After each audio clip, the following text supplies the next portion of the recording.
You're listening to Radio Flange Goblet. Before any of you write in and complain, we had the parakeet shot from a cannon into James Caan's swimming pool. The two of them are said to be very happy and have moved to Lanzarote, where they raise polecats and cheat on cards.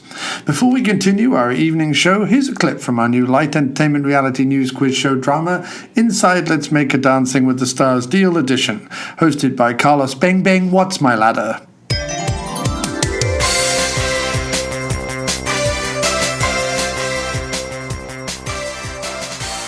Alright, so Alan, you've just won the miniature Corvette, a photograph of Dame Maggie Smith petting a donkey, 3 locks of used muskrat hair, lime green pajamas, and tonight's headlines, which are 5 dead in explosion at unwieldy rubber sex aid factory during a Black Friday event. Merlin push-up bra has this report. But before we go over to Merlin, Alan, hold this, will you? What, this bowl of pudding? No, just hold the damn pudding, will you? Now, to the strains of the Herb Cliffin Triangle Orchestra and some blind bastard on an accordion, former child star, heroin addict, owner of bowels, and insufferable prick, Curtsy Berringhume will dance the Lithuanian rumba with professional dancer Getty Pamelichop, who at this point is so sick of this egotistical, stiff wanker that she'll do anything to scupper their chances from moving into the semi-finals.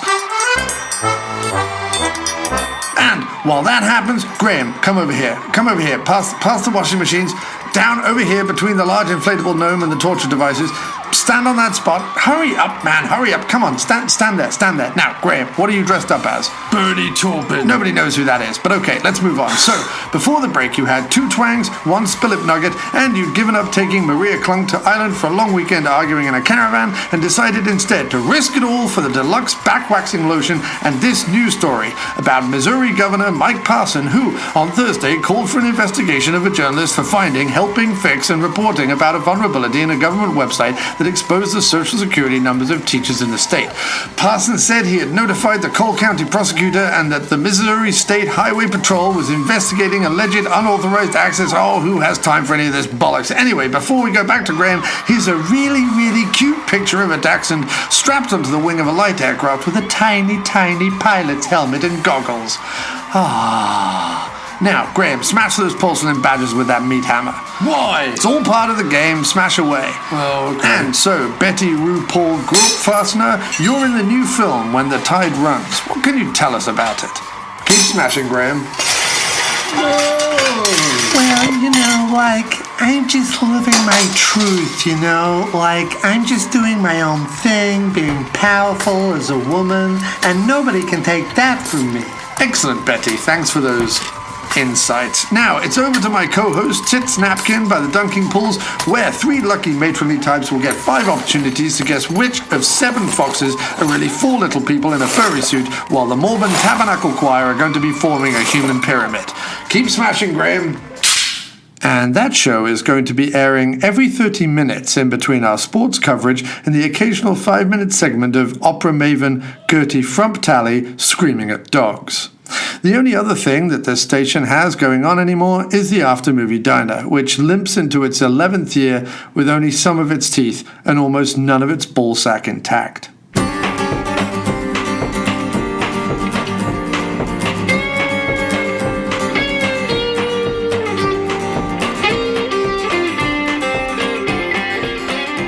You're listening to the sweet sounds of the After Movie Diner. Support us at patreon.com/After Movie Diner. Or I'll punch you in the teats. Rate and review us on iTunes, Earthling. And now, here's your host, Jon Cross. That's right, I am Jon Cross, and at the moment, I'd like you to kindly imagine me stretched out on a chaise longue, dressed as Rue McClanahan, eating an unhealthy amount of cheese snacks.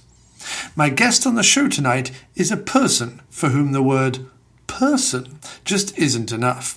Yes, he has 2 arms, 2 legs, a face, and a multitude of other bits, but fleshy jelly sacks don't maketh a man. So it was written in Dwayne The Rock Johnson's Little Book of Useless Wisdom, available now at Starbucks. No, my co-banterer on this show is more than just the word human. He is an author, a blogger, a podcaster, a collector of fetching pink crochet sheaths, a fighter, an all-nighter, and an ankle biter when you get him all riled up or drunk on blackcurrant cordial and beans. You may know him, but definitely can't spell him, as the direct-to-video connoisseur, but to me, he will always be Poirier. Poirier. Matt Poirier, or Matt Poirier, or Matt Poirier, or Matt Poirier. However you pronounce it, he's a wonderful gentleman, and I'm very happy to have him on the show. Matt, how you doing, man? Good. How about you? Good, thank you. Yes, congratulations on your second self-published novel. Thank you very much, and congratulations as well for great music that you've put out this past year. 3 albums, I think, since we last, or well, 2, because A Heart Can Be a Shambles, or actually no, 3, because we had The Pleasancing as well. This last year, kind of 2020, 2021 cycle, I put out Where Are Hearts in 2020. Since then, Oldie, Goodie, and Rusty Fixtures, that was kind of back catalog stuff. Truer Crime, so that's the first full album since Where Are Hearts of original stuff. Pleasancing 2. Then I did another back catalog release, Rough Ass Demos and Unreleased Tracks. Then I've Been There, which was another full band album. Then Splang, which was another release. Then Conspiracy Theories. So that's 5 albums. And then I've also done 3 EPs. 2 EPs since then. So 5 albums, 2 EPs, 1 single, and then 2 albums of unreleased /rare/demo versions. Yeah, amazing stuff. I mean, it's just amazing. I think it was like almost every month that Bandcamp had their Fridays. Yes. Almost every month you had something. Yeah, well, that was the point. That was what I was trying to do, and then inevitably slowed down. I mean, basically a ton of stuff happened here at home. So, Kim broke her ankle, so we were dealing with that. That was sort of 2 months stuff. I've been learning to drive, so I take my test tomorrow. Very exciting. That's amazing.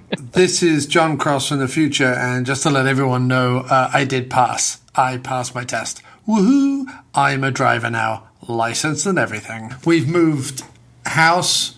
So a lot happened that kind of meant that I slowed down. And then I'm working on a new album. I have 6 tracks of a new album done. Wow. But this is going to be another full band album. So I've put it out to my contributors and everything. And so I would like to have it available for November's Bandcamp Friday. But if not, December's. So yeah. Wow, that is absolutely amazing. I guess about the driving thing. My wife and I don't drive. Okay. Neither of us have our licenses. And so I've thought about, I've actually done driver's ed, so I kind of know it, but I'm still out of practice. So we thought with the pandemic we realized because we spent all this time doing public transportation, then it's suddenly we have really no way to get out of the city. Could have just rented a car or something like that. Yeah. No, mine was more. I mean, mine was definitely. I'd lived in cities for best part of 25 years, on and off. And never needed it. And certainly when I was in the UK, you can take a train everywhere in the UK. I mean, there's trains in hedgerows next to coffee shops in the middle of nowhere. You stumble over train stations in the UK. And so I never needed to drive in the UK. It was I need to get to the next town over. I hop on a train for 5 minutes. But moving here to the countryside, and I knew I was moving to the countryside, I was like, okay, great. Got here in March, early April. Pulled the trigger with the DMV. They didn't have a learner's permit, written test, whatever you want to call it, until July 14th. So I was like, okay, I've got 3 months to do the safety course, the 8-hour online safety course. It's just 4 2-hour courses basically that you have to pass, and then you go in and do your written with the DMV. Did all that, passed all that, and then I had 8 hours in the hopper with my driving school of actual road driving. But because in Connecticut you have to hold a learner's permit for 90 days before you can take your test. So literally 90 days from July 14th is October 12th. So tomorrow is the 91st day. So that's me taking my test as soon as possible. It took basically almost a whole year, and that's as soon as possible. Yeah, it's funny because here I grew up in Maine, so I'm kind of a rarity, somebody who doesn't drive there. So I would bike a lot, or I lived in areas where I could get to things. But my wife, of course, being here in Philadelphia, when I moved down here, I met people all over the place who never had their license down here. Right. And but it is interesting because I also see the driving schools around here, driving cars, and the idea of me learning to drive here in this city in Philadelphia, in particular South Philly, where there's cars parked everywhere. Like I don't know how experienced drivers are able to make it through like the thin streets that we have here. And the idea of me learning, but at the same token, I do kind of like the idea of just finally just getting it, just to have it. Yeah. Well, I mean, I found, so I'd had years of, at 16, everyone in the UK, like they do in the US, it's like, oh, everyone's going to get their driving lessons done and then they're going to pass their test. And I started down that road. I did 2 lessons, and then on one fateful day went out with my dad in the car, and within about 5 minutes my dad was just like, you're never going to get this, you're terrible, you're awful, you're never going to do this, right? Which is the English equivalent of I love you, right? That's the that's the repressed English equivalent of I'm glad you're my son. Is Right. You've disappointed me, you're never going to do this, you're terrible. That's the English repressed version of I love you. So I had that ringing in my ears. So I basically canceled the rest of my lessons. So I never took my test when I was 16, 17. Just assumed and thought the worst of myself. My moods on dry land never seemed, and my anxiety and everything else never seemed suitable for putting me behind the wheel of a car. And as recently as my own wedding in 2018, so at this point I'm a 38-year-old adult. I've moved across the world. I've held a job for many decades. Like, you know, I'm an up. So we had golf carts at our wedding because we were on a summer camp. So we had golf carts to just kind of keep everyone together and get from like the archery down to the pond or whatever and back again. And so I'm like, oh, I'm definitely driving one of those. That looks awesome. And even getting on a golf cart, which goes like 8 miles an hour at best, right? It's not a fast thing at all. Even getting on a golf cart, my mum and my dad were like, who let John on a golf cart? Like I'm not a 38-year-old man with rent payments and everything else, right? They were like, who let John on a golf cart? So even as recently as like 3 years ago, my parents were trying to be like, he's not responsible enough to basically drive a kid's toy. You know what I mean? So yes. Even that recently, I was still being bombarded by my family with like, you are an irresponsible tyke who's never going to amount to anything. So I'd had that mixed with my anxiety for like 25 years. What I will say to you, and the reason why I tell that whole story is I definitely beat myself into the ground about doing it. And I definitely looked at the roads and drove as a passenger because Kim's a driver and my ex was a driver, and have definitely driven as a passenger for decades. And have always thought like, I'm too nervous, I'm too anxious, I'm not going to be able to do it. I don't know how they do it. I don't know how they maneuver down, like you say, with people parking both sides in a city, blah, blah, blah. All I can tell you is when you do it, for whatever reason, all those things you think you're going to be nervous about, that's not what you're nervous about. You're nervous about stupid things like, how do I put the windscreen wipers on while I'm driving? Like, you're nervous about stuff like that. You're not nervous about everyone else on the road, because what you realize when you start to drive is that the only thing you can... It's much like life. Only thing you can control is you. Everyone else on the road be damned, right? So as long as you're not, driving at a schoolyard full of children, you're all right. You're doing well. You're doing good. You know what I mean? So, and everything is set up so that you don't crash. You know what I mean? If you follow the speed limit, if you yield when you yield, if you obey traffic lights, everything is set up so you don't crash. The fact that crashes happen is the same reason why there are people out there who are not getting vaccinations. Humanity is just, hell-bent on self-destruction and stupidity. Yeah, it's funny because my mom visited here, Philadelphia, a few weeks ago, and we went down to Washington, D.C. to see a Nationals baseball game. Yeah. And it was amazing to see. But then I went to New England to see a Patriots game with my brother, and I think there's nothing worse than the Massachusetts driver. I think, here along the East Coast, you've got all kinds of different types of bad driver, but the Massachusetts driver, there's just something, I think we lucked out with the whole no flying cars thing, because I just can't imagine that happening in Massachusetts with that driver. No, that would be the worst idea ever. Yeah. Yes.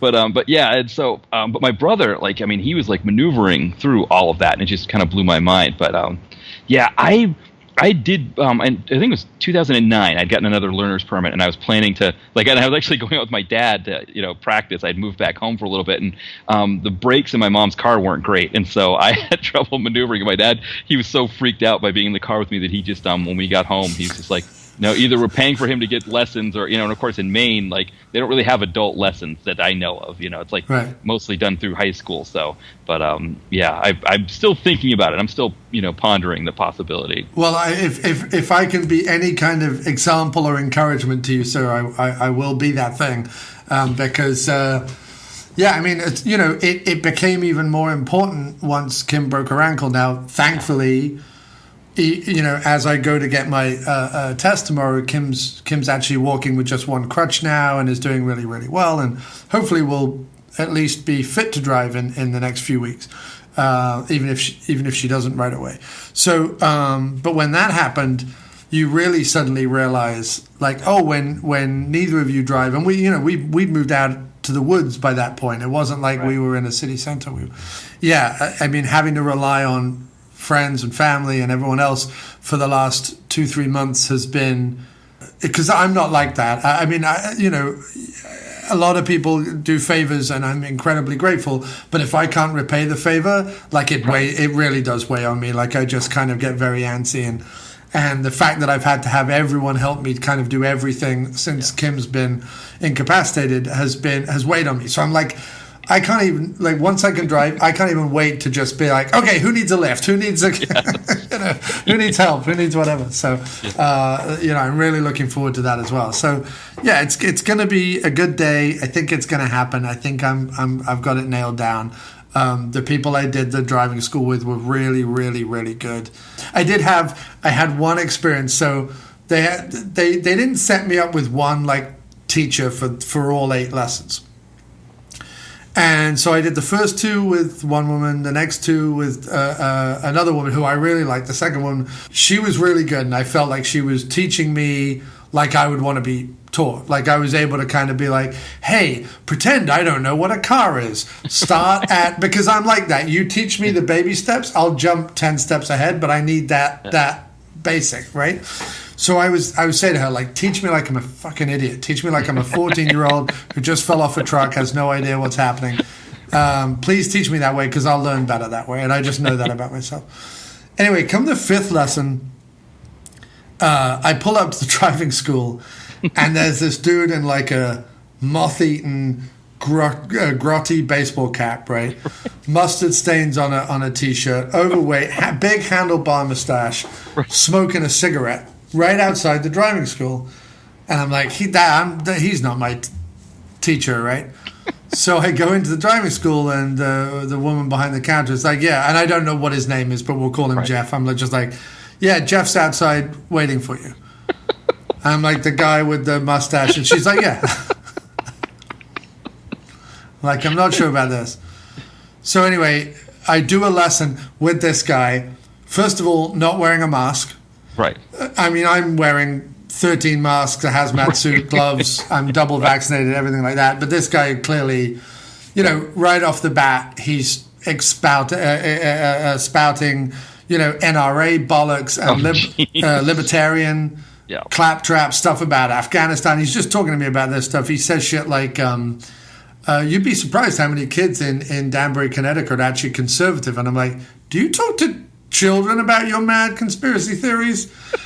Because I think I kind of want to get you fired if you're talking to children about like mad dark web, QAnon or whatever bollocks. So I do the whole lesson with him, and then I very politely go into the school, and I'm like, so that's never happening again. I would like my 5th lesson redone, please. And I would like to be taught the rest of the lessons by Miss Mercado, who I thought was really cool, and she taught me really well. This is super important. I get my test, and I'm not learning anything with this guy. Right. So that was the one mad experience. Sure enough, I got my 5th lesson back, and the last 4 lessons were with the person I wanted with. But yeah, that was a really weird experience, because I'm like, not only was he massively unsafe, like, He's like, well, I can already tell you and I are diametrically opposed on COVID.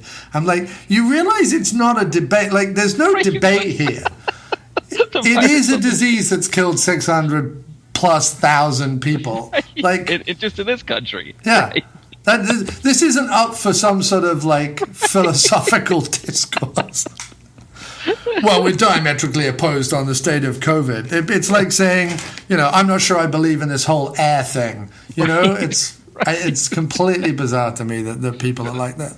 Yeah. But, there are a lot of hospitals that are filled with, currently filled with people who are diametrically opposed, and the virus decided to explain that there is no, it's not up for debate. The hospitals around the country are currently filled with fakers who are just putting it on to waste hospital time and spend all of their money because they're all uninsured idiots who probably don't believe in health insurance either. Or some They've all got GoFundMes. Once they get to the deathbed stage, that's when it's GoFundMes and prayer warriors, and and unfortunately for a lot of these people, I have to say, because my Red Sox are in the playoffs right now. I'm summoning all of the prayer warriors and getting all of God's attention, so it's not going to work in that case. No, I should find some of these these Republican GoFundMes and just write on them and just say, I'm afraid I can't afford any money, but hopes and prayers, or whatever it is. I will give you the same courtesy that you give children that have been shot in the face. How about that? I'll give you the same beneficial rhetoric. As children, innocents being shot in the face. I will give you the same. Thoughts and prayers. That's what you got. Thoughts and prayers, hopes and prayers, whatever you got. Thoughts and prayers. I can do for you. That's all you got. But listen, I'm praying for you to pull out of it. I'm an atheist, but I'm praying for you to pull out of it. I prayed earlier, and God delivered this vaccine thing that was supposed to do the trick, and unfortunately, apparently, something happened there where the wires got crossed, but that was. We're literally living in the parable of the guy who, and I forget what joke it is. I don't know if it's a Jewish joke or a Catholic joke, but the guy who's drowning. Right, yeah. And like the fish comes by and says, "Can I swim you to shore?" And he's like, "No, God will save me." And then a guy comes by in a boat and he's like, "Can I help you?" And he's like, "No, God's going to save me." Yeah. And then something else happened, like a raft comes, helicopter. a helicopter comes down. He's like, "Don't worry, God's going to save me." And when he drowns and gets to the pearly gates, this is the first bit of the joke that doesn't make any sense, because if he's that stupid, why is he going to heaven? Anyway. Yes. But he goes to heaven and he's like, "God, why didn't you save me?" And he said, "Well, I sent a fish, a boat, and a helicopter." And that's what I always say to people about the vaccine. I'm like, first of all, if you believe in God, you've got to believe that God rained this plague down on us. You can't claim the plague is man-made, but God's going to save me. That doesn't work. Either God's in control of everything or not. You know what I mean? Right. You can't have it both ways. But secondly, when they go, well, I don't trust the vaccine. It's man-made. It wasn't tested long enough, blah, blah, blah, blah, blah. God will save me or whatever. I'm like, how do you know God didn't invent the vaccine? You know what I mean? Right. Yes. I think the thing that blows my mind is how people don't. We've got. I guess because we've had vaccines that are so effective, I guess people don't understand how vaccines really work. Because for so long, people are like, well, people are still getting COVID with the vaccine. And it's like, well, yeah, we knew that was going to happen. It's just that nobody, people aren't going to the hospital. Well, because people don't realize that even the polio vaccine, one of the most successful vaccines ever created, still took 50 years and 3 generations to pass through the system. And it wasn't until every single child of a whole generation all got vaccinated as just a matter of course that we eliminated it. But if only half of the people are going to do it, and they're going to do it in like a scattershot kind of, well, I'll have one on Tuesday and I might not get another one till next year. If you're going to do it that way, well, of course it's not going to be effective. It's only effective if everyone joins the program. And I know that sounds a bit like the Hitler Youth, but sometimes the government can be good for some things. And as suspicious as I am of the people in power, the small amount of risk of putting a protein in my body that might stop me from dying seemed to outweigh the massive hideousness of dying from a horrible illness and a respiratory disease. So I don't know. I weighed up the pros and cons going microscopic protein that my body will figure out, or a massive disease that my body can't fight off. I'll kind of, Yeah, not only that, it was a free thing, and it was a free thing that allowed me to take a day off from work. So it was, a paid day off from work in my case. So I was fortunate there. Right. That is my privilege in that sense that I'm working for a company that gave me a paid day off, but still, just the same.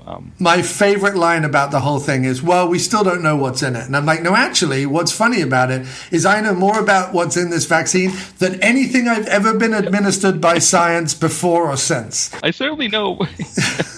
Like, you can literally read an article that's what is in the COVID vaccine. Right.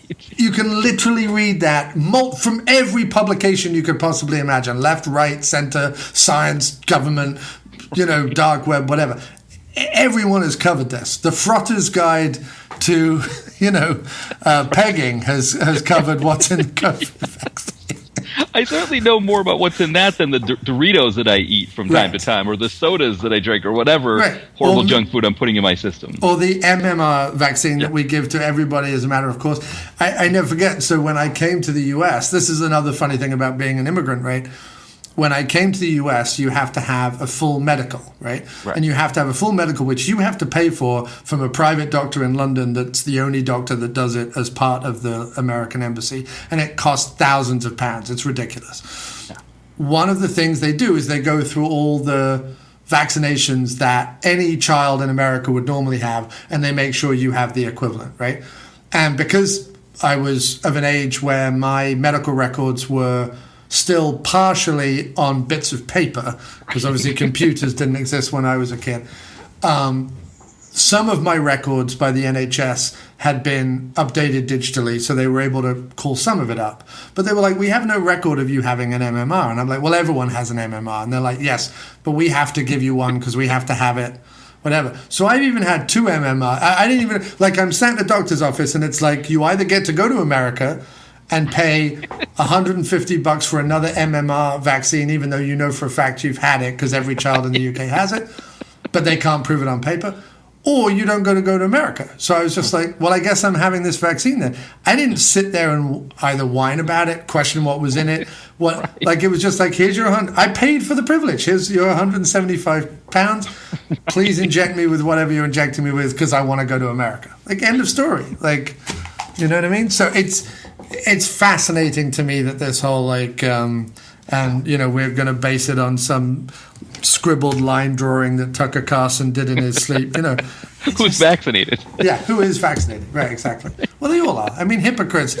So anyway, yes, I've been for the last 2 years. I've just been hiding out. I think the last episode you were on, we did when the lockdown first happened. We did everyone's top 5 or whatever, and I think you forced me to watch some Albert Pike. Yes. What's funny is I ended up doing Bulletproof Action asked me for my top Albert Pune, and that list was just so absurd that I think only one of mine matched everybody else's. They were just what do we do with this list? I wonder if I was even the impetus for them coming up with a honorable mentions, because it was just we can't, we asked him for this stuff, but then we can't use any of it. No. But no, so I did that for a bit. Then Jim and I just went back to kind of doing our weekly thing. But it definitely got to the 10th anniversary, which, because of Kim's foot and various other stuff, took me an age to edit. Also, it was multiple interviews and 4 hours long. It was a real behemoth of a show. And it was funny. I was editing that show, and I just sort of thought, this feels weirdly like a line it feels final. Yeah. It felt very if this is the last episode I do, great. That's fine. That'll do. And I was chatting with Jim, and he had no interest really in continuing doing the Skype episodes. Not that he wouldn't on occasion, but it just wasn't his thing. He much preferred it when we could go out in person and whatever. And I'm not even living in the city anymore. I'm not that far from it. So when I feel COVID is at a safe enough level, I will maybe start doing monthly trips back to New York, but to see him, if nothing else. But right now, obviously that's not happening. It hasn't been happening prior to this. So he definitely didn't want to carry on with just kind of the Skype episodes. And I was editing the 10th anniversary, and I thought to myself, while I would be happy if this is the last one and whatever, it wouldn't bother me. I felt that while I really enjoyed the Jim episodes and the the rapport and that kind of regular thing that I had for a few years. The one thing I kind of missed was, if I'm going to do a victory lap with the show, I want to do it in the way that I used to do it right back when I started. So I want to write some comedy sketches again. I want to do some funny music. I want to do the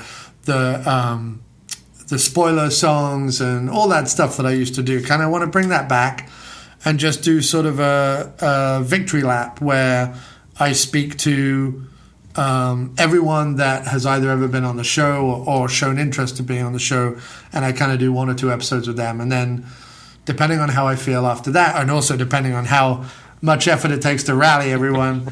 So that's where I'm at with the whole podcast thing. And also I wanted to kind of, if I'm doing one more round, I want it to kind of be a sort of mix of everything I've done. So a mix of crosstalk, a mix of booth talk, a mix of the diner. And so that's the plan.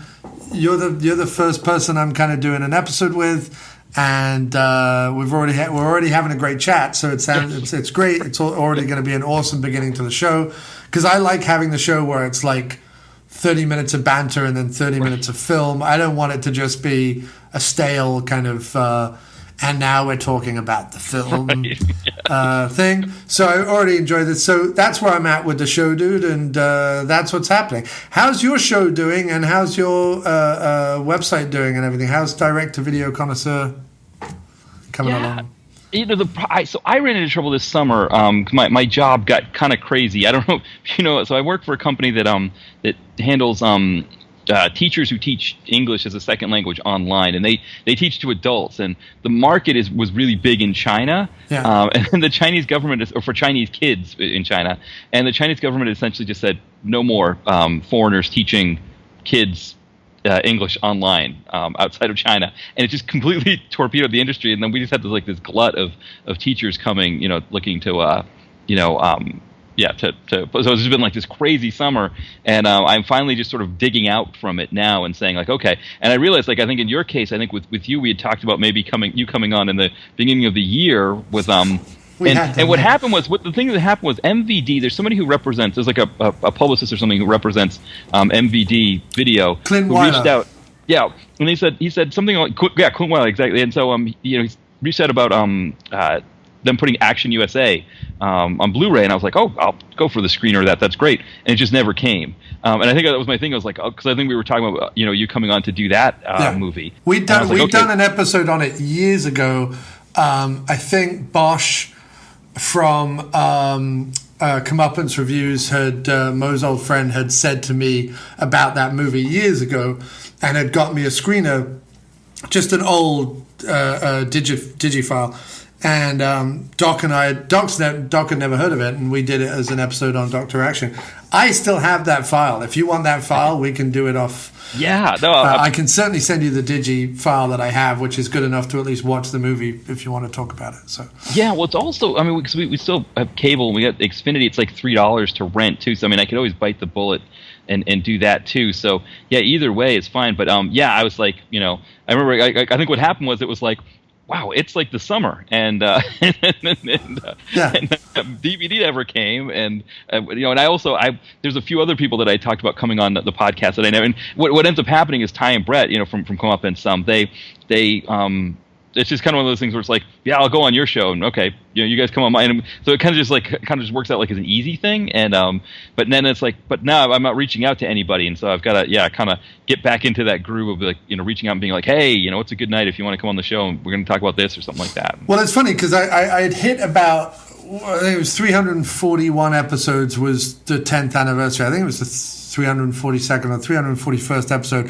So it worked out that I was sort of averaging 34 episodes a year.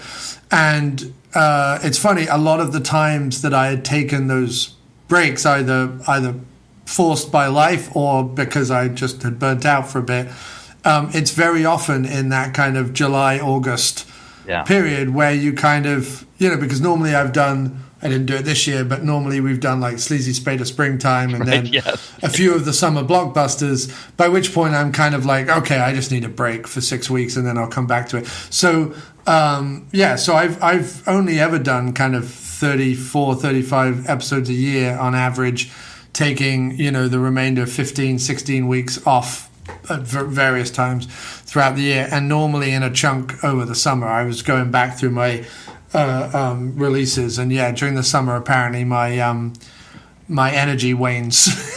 It comes back during the winter. Once the dark months come in and dark nights come in, I don't feel so guilty about sitting in a dark room at 9 p.m. at night. That's probably what it is. I probably feel like I should somehow like be out in the world or something during the summer, even though I hate it. Exactly. Even though I look around the world and I'm like, no, my bedroom's much nicer. But yeah, so I'm fine with that. But I look at this as our victory lap. So there's even less restrictions than there were before on the diner. There's even less focus on us than there ever was before. The episodes will come out when they come out. People will listen or they won't. But I'll have done what I set out to do. That's how I look at it. I think it's fantastic because I think your show and Mo's, which of course that's where I first met you, was on Mo's show, and we did a couple great episodes together there. And you were like the first podcasters, and like the first like idea that I could that podcasting can be a thing. And then I think it was when you guys started the Mixler night. Yes. I think it was like and invited me to start a podcast. That's how I started mine, but it never really crossed my mind that podcasting is like a thing that could be accompanying the blog. So I mean, that was like one of the things I always like listened to yours and Mo's to start with, and I think the other one was the No Budget Nightmares that Mo was doing with Doug, and those were kind of like the early ones. And so it is kind of cool that it's like now we're 10 years later, and no, I mean my whole thing was. I don't know when we got into the Mixler thing. It's about halfway through my run. I think it's about 5-6 years ago. It was just before, probably a bit longer actually, 6-7 years ago, just before I met Kim, because I was still living up in the Bronx when we were doing that. And that was really I just said to the guys, it was, I forget the name of the people who were running the night, and it became a whole controversy, but with them and numbers and whatever, and Mo and I kind of jumped ship from them. But yeah, we moved into doing that, and I just kind of said to those guys, like, just cherry pick whatever old episodes of mine you want and just play them that night.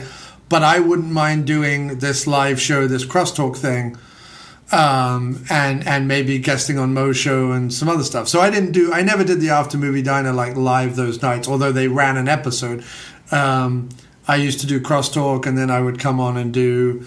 It started off as Drunk on VHS, but then it became like Sex Shop Confidential. Right. And we just talked about all his random sex shop stuff, which was funny. And then I did some shows with Jamie Jenkins, and we did some music shows and things like that. And it's funny, there was a small group of people who really, really loved that. And kind of that, even though it was a very small group, it was sort of 7 or 8 people in the chat during crosstalk or whatever, and those people sort of added on to the community I'd already started building with the regular episodes. And then I came off the back of Profondo Cinema, and what I really liked was Profondo Cinema was like 2 friends talking, and it never felt like they did anything for anyone else. It was what they wanted to talk about, how they wanted to talk about it, how they wanted to edit it, whatever they wanted to do. And that's what drew me to doing it. And then I created my show off the back of my blog, because I was just doing like a little diary blog. I just had literally a Google Blogger account back in the day, and was just writing out like, I saw this movie today and this is what I felt about it, before Letterboxd. Once Letterboxd came along, I'm like, why do you need a movie blog, right? in that regard, because you can just do it on Letterboxd, because it wasn't a curated thing like yours. Mine was just this date I watched this thing, nobody cares, goodbye, which I can do on Letterboxd now, and the same amount of people don't care. But the show, because I'd done so much radio stuff before and audio stuff and comedy sketches and music, it was like perfect for me, because I was just like, oh, this is great. I get to talk to friends, make more friends, because as listeners became friends on social media, then they became potential guests, in the same way that happened on Profondo. Like, I was a fan first, and then they had me on to do a Stallone episode, and then it kind of built from there, and we're still pals now. and so I wanted that. I always wanted just a kind of community from the show. And again, this sort of victory lap is a way to kind of honor that community. It was great doing the show with Jim, but the After Movie Diner was always kind of more than that. And it's nice to be able to honor that community of people I've met along the way and have inspired me or made me better or maybe worse. I don't know. Either way. But so before we start talking about critters, why don't you plug your books? Well, both your books, but you published your second novel this year. Tell us all about it. Yeah, so the second novel is called A Girl and a Gun, which I discovered was not a good title to have on Amazon because there are tons of like bad action movie 10 DVD sets called The Girl and a Gun or whatever. So. Yeah, it's something that I'd started I think in 2018, and just kind of working my way through it.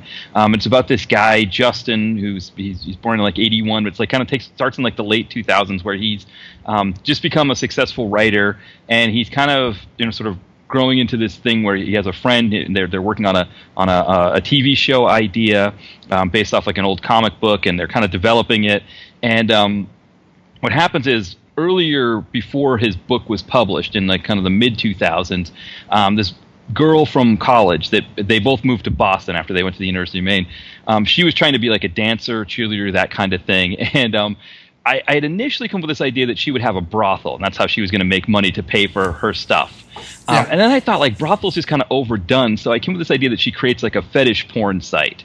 And, like, because she kind of hears that some of the girls that she cheerleads with, like, it's, some, like, these, like, lower-tier professional sports teams, that's what they do to make extra money. And she decides, well, I could just create my own company. And so this character, Justin, gets involved with that, and, of course, the scandal breaks, and his whole career kind of falls apart. And then we kind of get into the second half of the book where he's rebuilding his career, and he starts to rebuild it, and he's kind of starting to get kind of full of himself, and he meets this woman who's like a famous starlet who's like in rom-coms and whatnot, who he writes a script that gets this former teen star who's had drug issues. He kind of gets her career rehabilitated with this movie that he adapts the script for, and this rom-com actress wants him to do the same thing for her. And ends up the movie he creates is A Girl and a Gun, and ends up being a disaster for him because she's just so horrible and insufferable that she just takes a physical toll on him the whole time. But yet there's this hubris where he has a thing for her, even though he's seeing somebody else, and all of that. Originally, I had planned on written a script for the movie. I'd actually written the script for the movie, and that was originally going to be in the novel, and then the formatting just didn't look good, and I just scrapped it and just said, maybe I'll release it at some point. But yeah, so that's the new one that's out now, and so yeah, it's on Amazon, Kindle, paperback, and all of that. And then the previous one was Chad and Accounting. That was more of a labor of love. That was kind of, in a way, it's like my second novel because I'd written one in the early 2000s that I'm still kind of fixing, or just kind of I had kind of put aside. But this other one, Chad and Accounting, started in 2009, and I think I kind of wrote it up until about 2014, and then let it sit, didn't really touch it, and then kind of came back to it. And then last year, right when we're kind of in the pandemic period, I'm going through it, just reading through it again, and realize like it's ready, like it's as edited as it's going to be. Why don't I just put it on Amazon and just self-publish it? And and so I kind of write like roughly. I try to write the rough draft of a novel each year, with the idea in mind that. So like next year, this one that I wrote in 2019 should be ready to go next year, and kind of have that sort of system in place where I'm constantly proofreading things and going through them. So that's the hope, is to get a novel out every year. And are they doing all right? Have they done okay? Are we?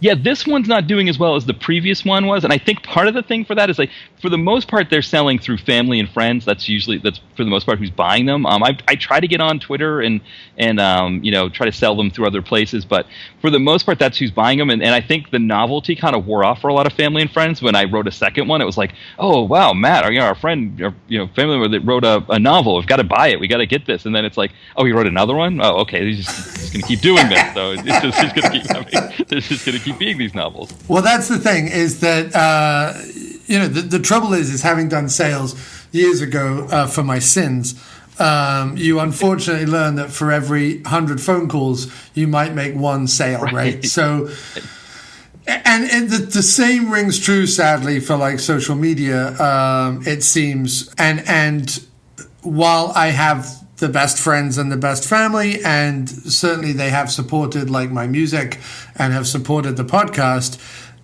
it's always the people you don't expect. It's always the stranger or whatever who will buy your whole catalog and respond to you with some really nice messages about the songs or whatever it is.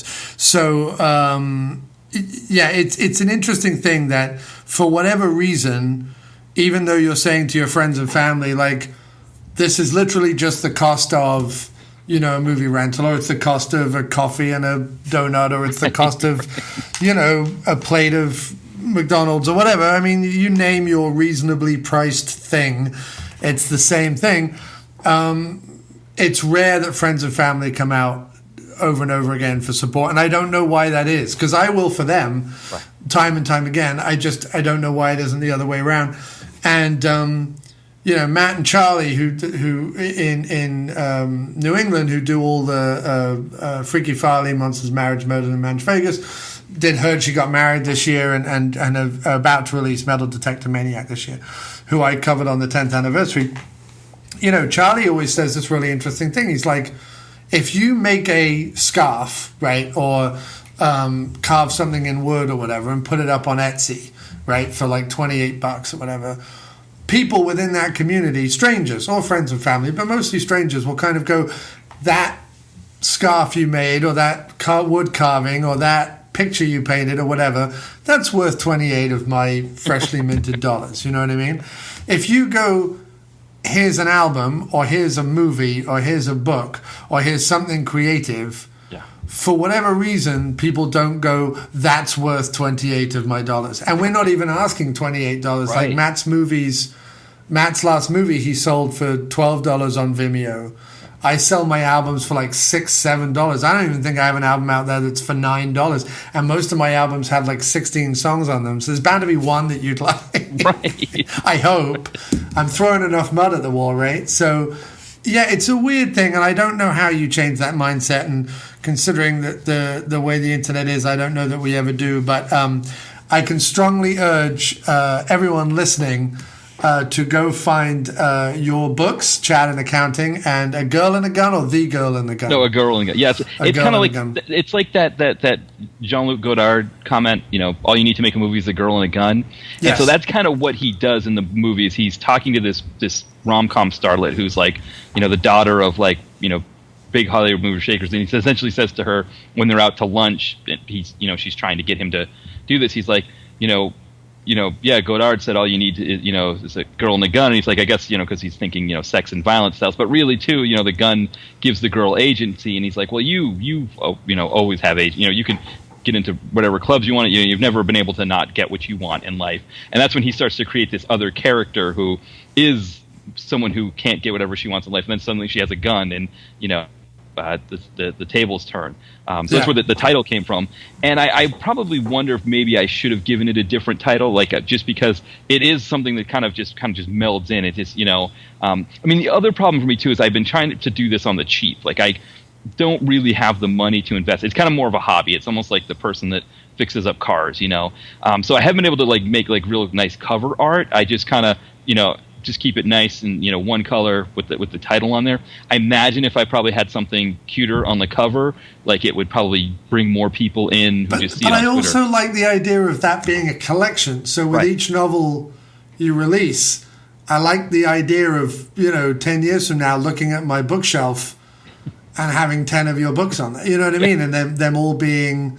Because this one's a slight navy blue. Right. The one before was like a black, so I like the idea of maybe the next one you do is kind of a brownie or a reddy. Yeah, I was thinking green. I had green, like a dark green in mind. Yeah. So, keep up with that because I like the idea of the uniformity. Also, there's all those hipsters out there who love to arrange their books by color because it makes no sense, but it looks pretty on Instagram, I guess. So they're all like, I put all my red books together, and I'm like, oh, that's interesting. Where's Dracula? Or where's, Sense and Sensibility? And they're like, I don't know. What color is the cover? I don't know what color is the cover because I don't know what publication you have of Sense and Sensibility. Or I don't know why I went to old literature, but I mean, it could equally be John Grisham or, Clive Cussler or someone. Like, I don't know. Why am I picking out... like, now I've just gone the other way to, like, the kind of crap my dad reads. But you know what I mean? It's like saying, pick out Hitchhiker's Guide to the Galaxy. Well, is that a blue cover or a green cover? Who the fuck knows? Right. So you could get some hipsters. That's what you want. You want, like, that hipster trend of, hey, look, don't worry about what's in the book, but the cover is a blue. Do you need that extra blue for your bookshelf so it can look good on Instagram for however many of the thousands of followers you have? That's really what you want to do. Sell it like you sell painkillers. I never thought about that, but actually, yeah. If I put out more, if I put out a bunch, then they could have like this whole collection of different colors, and it would. Because I read about this that like a lot of the direct to buyer market, they really just sell crap, but they make it with like this nice like font and these nice muted colors, and hipsters just buy the crap out of it. They just love them. They love them. They're all about it. Yeah. Right, exactly.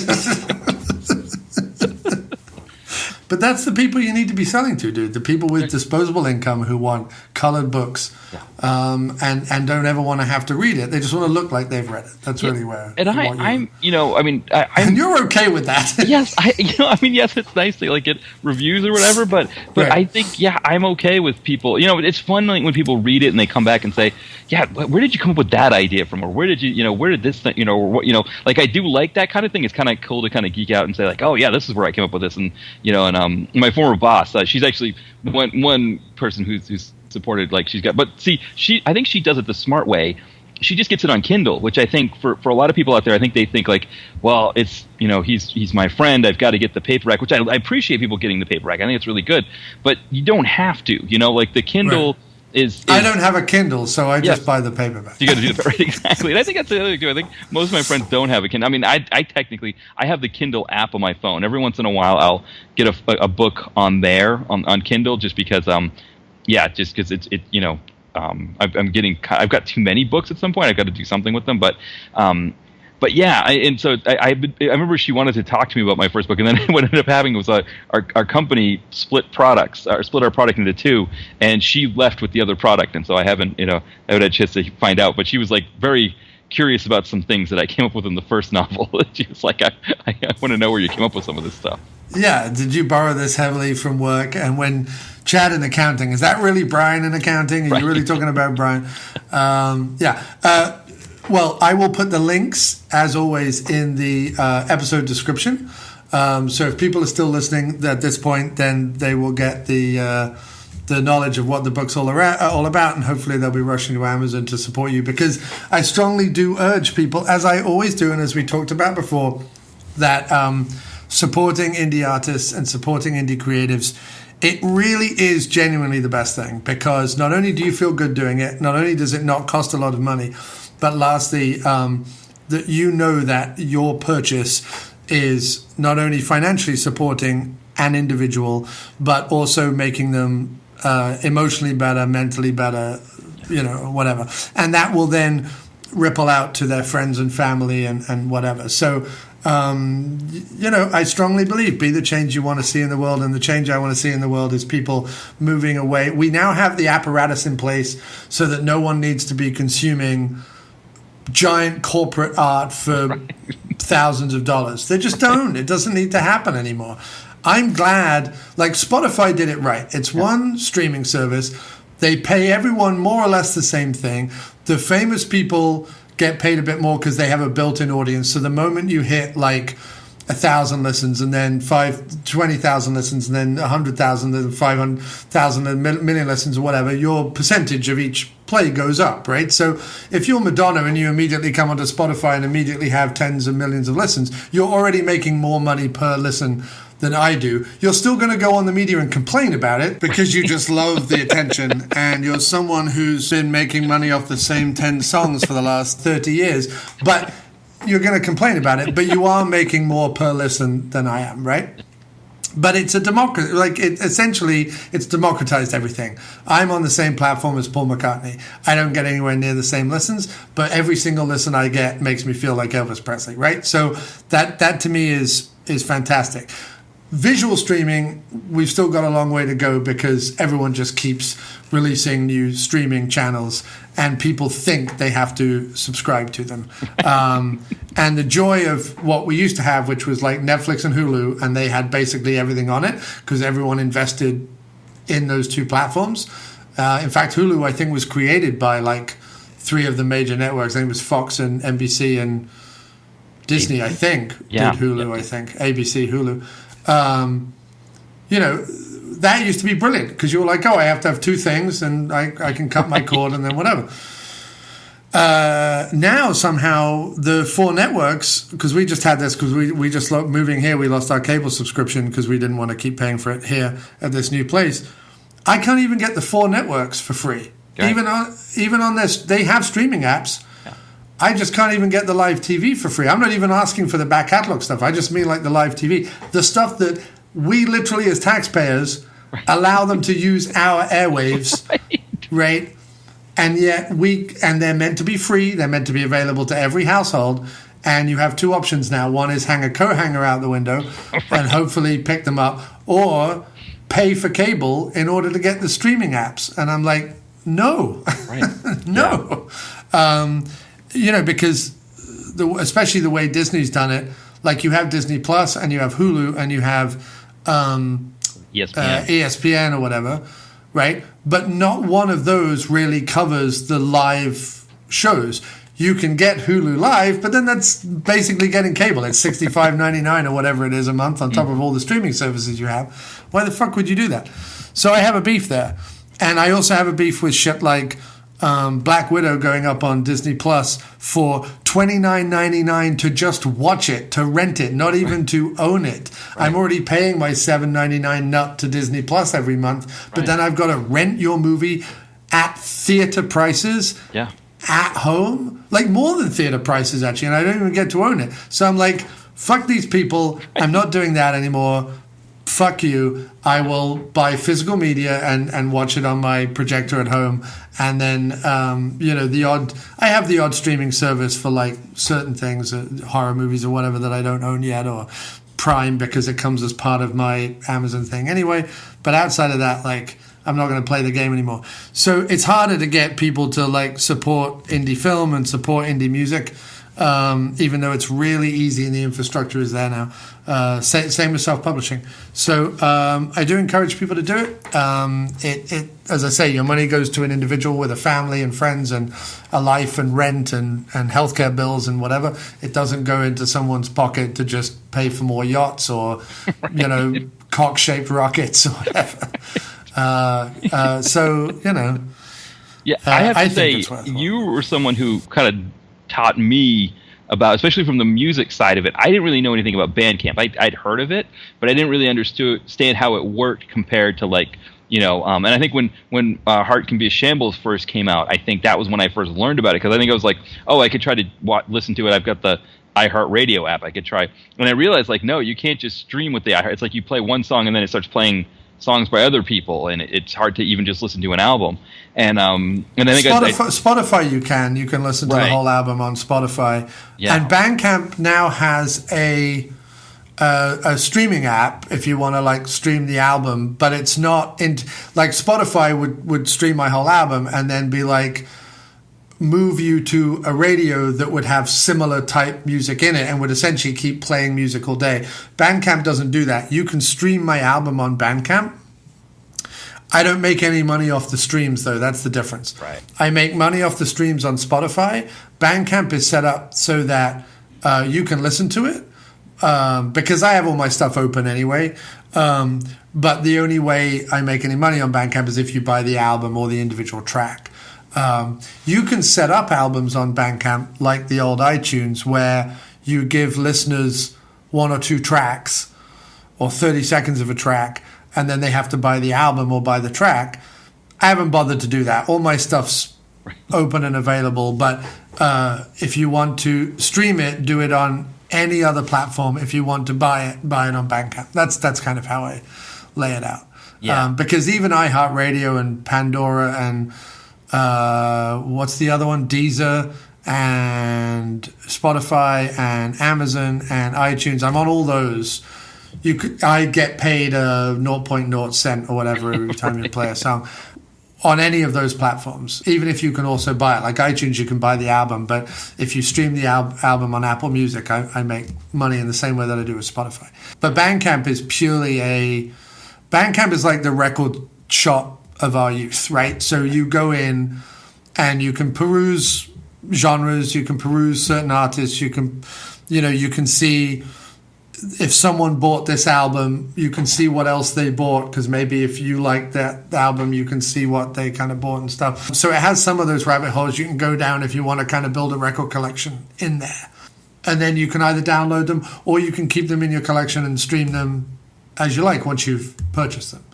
But I love Bandcamp. I think Bandcamp's fantastic. And what they did with the no-fee Fridays, the Bandcamp Fridays, on one hand, you go, oh, well, it's fantastic that they're waiving their fees. But to be honest, their fees were like 8% or whatever. It was not a lot. The best thing about Bandcamp Fridays, it's a built-in marketing day. Yeah. It's a built-in day that you gear towards. You can promote, instead of promoting the album, you're promoting the whole idea of like, hey, I get a little bit more money if you buy the album today. But so really you're promoting the album, but you're not. You're kind of promoting the fact that Bandcamp's waiving their fees. But by extension, what you're saying is buy my album without having to kind of say buy my album. So it's just a really nice, it's like a built-in marketing day. There's Twitter chains around it. There's, Facebook hashtags and stuff. So it just builds, it's less about, the fact that I get $1 more when you buy my album or 50 cents more when you buy my album, because I don't have them priced high enough for that 8% to really matter. But every little helps, and it's a built-in marketing day, and I've had more success doing what I'm doing with Bandcamp Fridays than I was before, where I was just every so often kind of saying like, hey, I have music over here, and nobody gave a shit. So, I think it's fantastic, but and the more services do that and the more people learn. I think that's the other thing is I think because we live in it, you do a blog and a podcast, I do a podcast and a website, and, we have friends who do music and friends who do books and friends whatever. We're in all these platforms all the time. And I think I take for granted a little bit that someone understands when I say like, hey, my album's on Spotify, that they know what that means, right? And maybe I need, so this is a great example of this. My band got played on a obscure radio station in Wales, right, which is the tiny country that's on the edge of England, right, which is also a tiny country. So it's an even tinier country than England, which is a tiny country. And it was like this little radio station, local radio station. And they played our song because our trumpeter, Johnny Cole, and our sometimes mixer, producer, bassist, Greg Singh, are both from Wales. They both grew up a couple of towns over from each other. They didn't know each other until they were in my band, funnily enough, and I know them from two completely different walks of life, but they grew up really close to each other. And there is this radio station that plays local and Welsh-related indie bands. That's what they do for an hour on a Sunday. And Johnny sent our music off because he knew a guy who knew a guy. I knew a guy sent our music off. And for one evening, I think they ended up playing us all week. We ended up becoming the artist of the week or whatever, which was super cool. It was very, very cool. But we were playing on the radio, right? So, and it's a radio station you can either find on your dial in the old traditional way, or you can go to their website and they stream. I listened to it in Connecticut, and it's Wales, in the UK. So, and they just stream it on their website, just using a little thing. My dad did that. He listened to my music on the radio and was like, oh my God, my boy's on the radio. This is the most amazing thing ever. He was blown away by the fact that I was on the radio, even though it made me no money, right, got me no more fans, and I had nothing to do with it happening. And I don't know what listenership they have, but, you know, I can't imagine it's a lot, right? But very flattering and awesome, and I loved it and fantastic. And my dad listened to it. And I've said to my dad, I don't know how many times, this is how you buy the album. Like, I've taken him to Bandcamp. I've shown him he can enter his credit card details. Exactly. And he's like, oh, okay, yeah, I'll do that. Never done it. Never done it and never done it. Never been able to figure it out. Put myself on an obscure radio station in Wales. Oh, he's got that figured out. Like, he knows how to dial into that. So different strokes, right, for different folks. So that's just an example whereby you're like, I assume everyone at this point knows what Spotify, Amazon, iTunes are. A lot of people don't, I guess. And it's not just my dad. It's I'm sure it's lots of people. Yeah. So, I mean, I'd heard of Bandcamp before, but I didn't really get what it was. I didn't understand it as a concept until you were, when you were publicizing, the Bandcamp Fridays. I think it was even before that. I think it was before the Bandcamp Fridays. I think you mentioned that, Heart Could Be a Shambles was on there.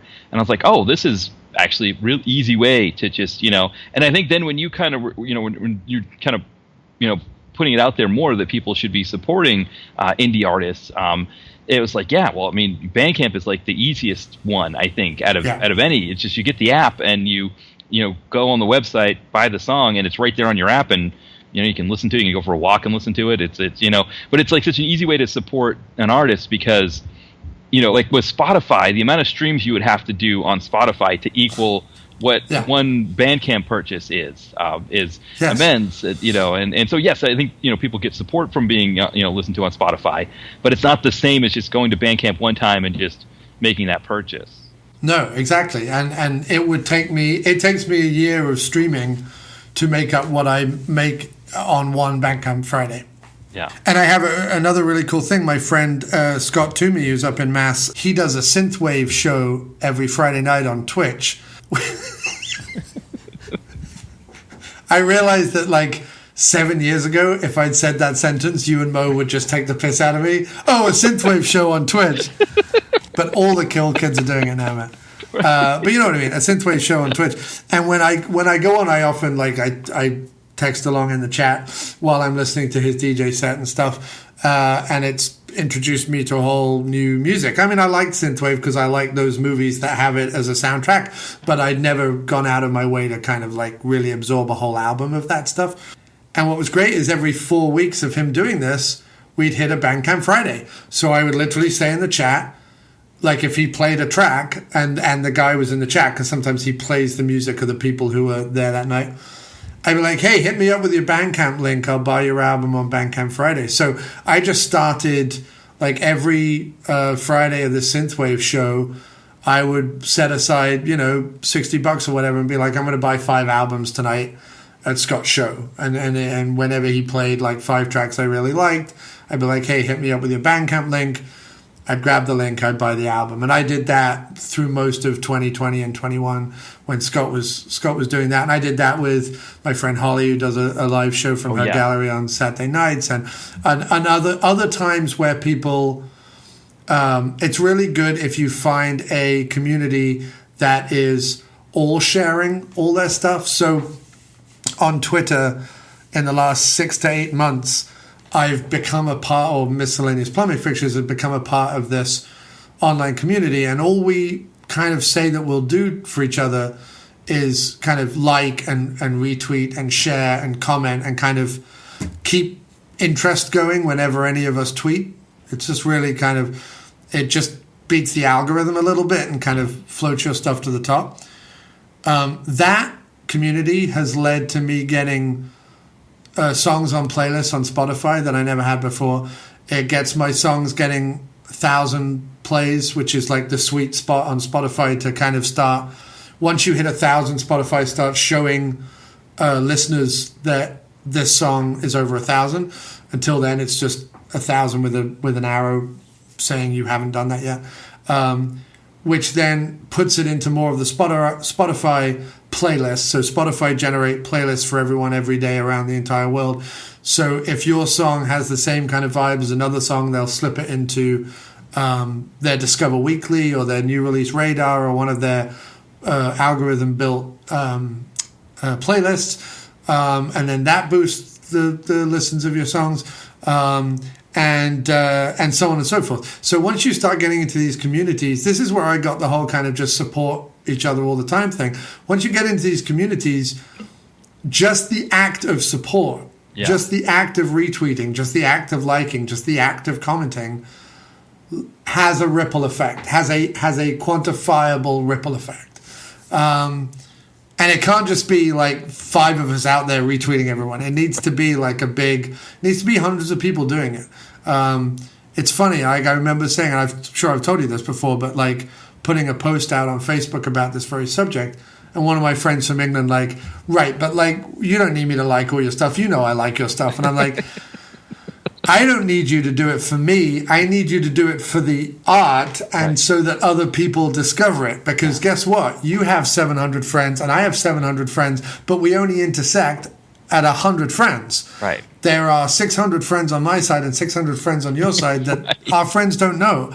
So you have to do that to give... And I tried to explain it, and he was like, yeah, but I can't be doing that with everybody. And I'm like, does everybody you know create music or film or whatever? And he's like, no. And I'm like, right, so why would you be doing it with everybody?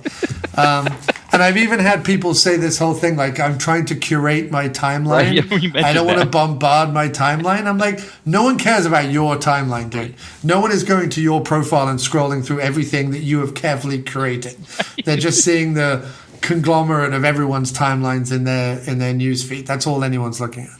But you can't tell people, dude. I can't tell people enough. I can't shout about it enough. So anyway, everyone listening to the podcast, go buy Matt's books. And if you don't, I'll know about it, and then I'll find you, and I'll take a shit in your car or something. I appreciate that. And what's worse, Matt? Is it worse that I take a shit in their car, or mysteriously in the middle of the night take a shit on their car? So when they come out, they're kind of like, did someone take a shit on my car? Like, what's worse? Or is it worse to open the car door and be like, someone shit in my car? Like, I don't know what's more mysterious and weird. Because I think it's a lot easier to deal with on the car than in the car. Yes. Right, because you've got like upholstery, you've got things that need to be scrubbed in it. Whereas like on the car, I mean, you don't even necessarily need to touch it if you just like get a hose and spray it, and you can't. So in the car, you're saying in the car just for maximum effect. I think right, yeah.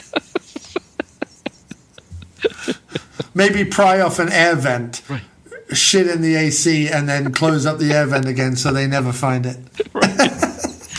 Every time they turn the AC on, it's like, what is that smell? Like, what is... Yeah.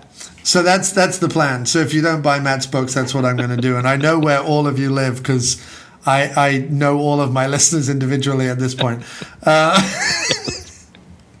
And also, so we're going to take a mid-show break at this point before we start talking about the movie.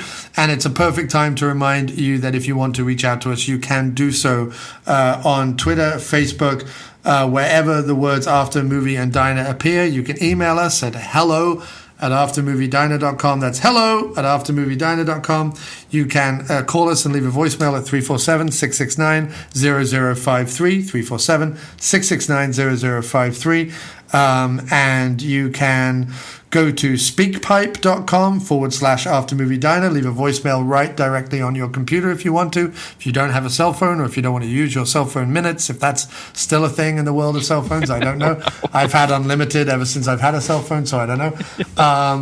But if you don't want to use your minutes, you can go right on SpeakPipe and do it there. And as always, if you want to support the show, even to the tune of like $1 per show, then you have multiple options. You can donate right on the website.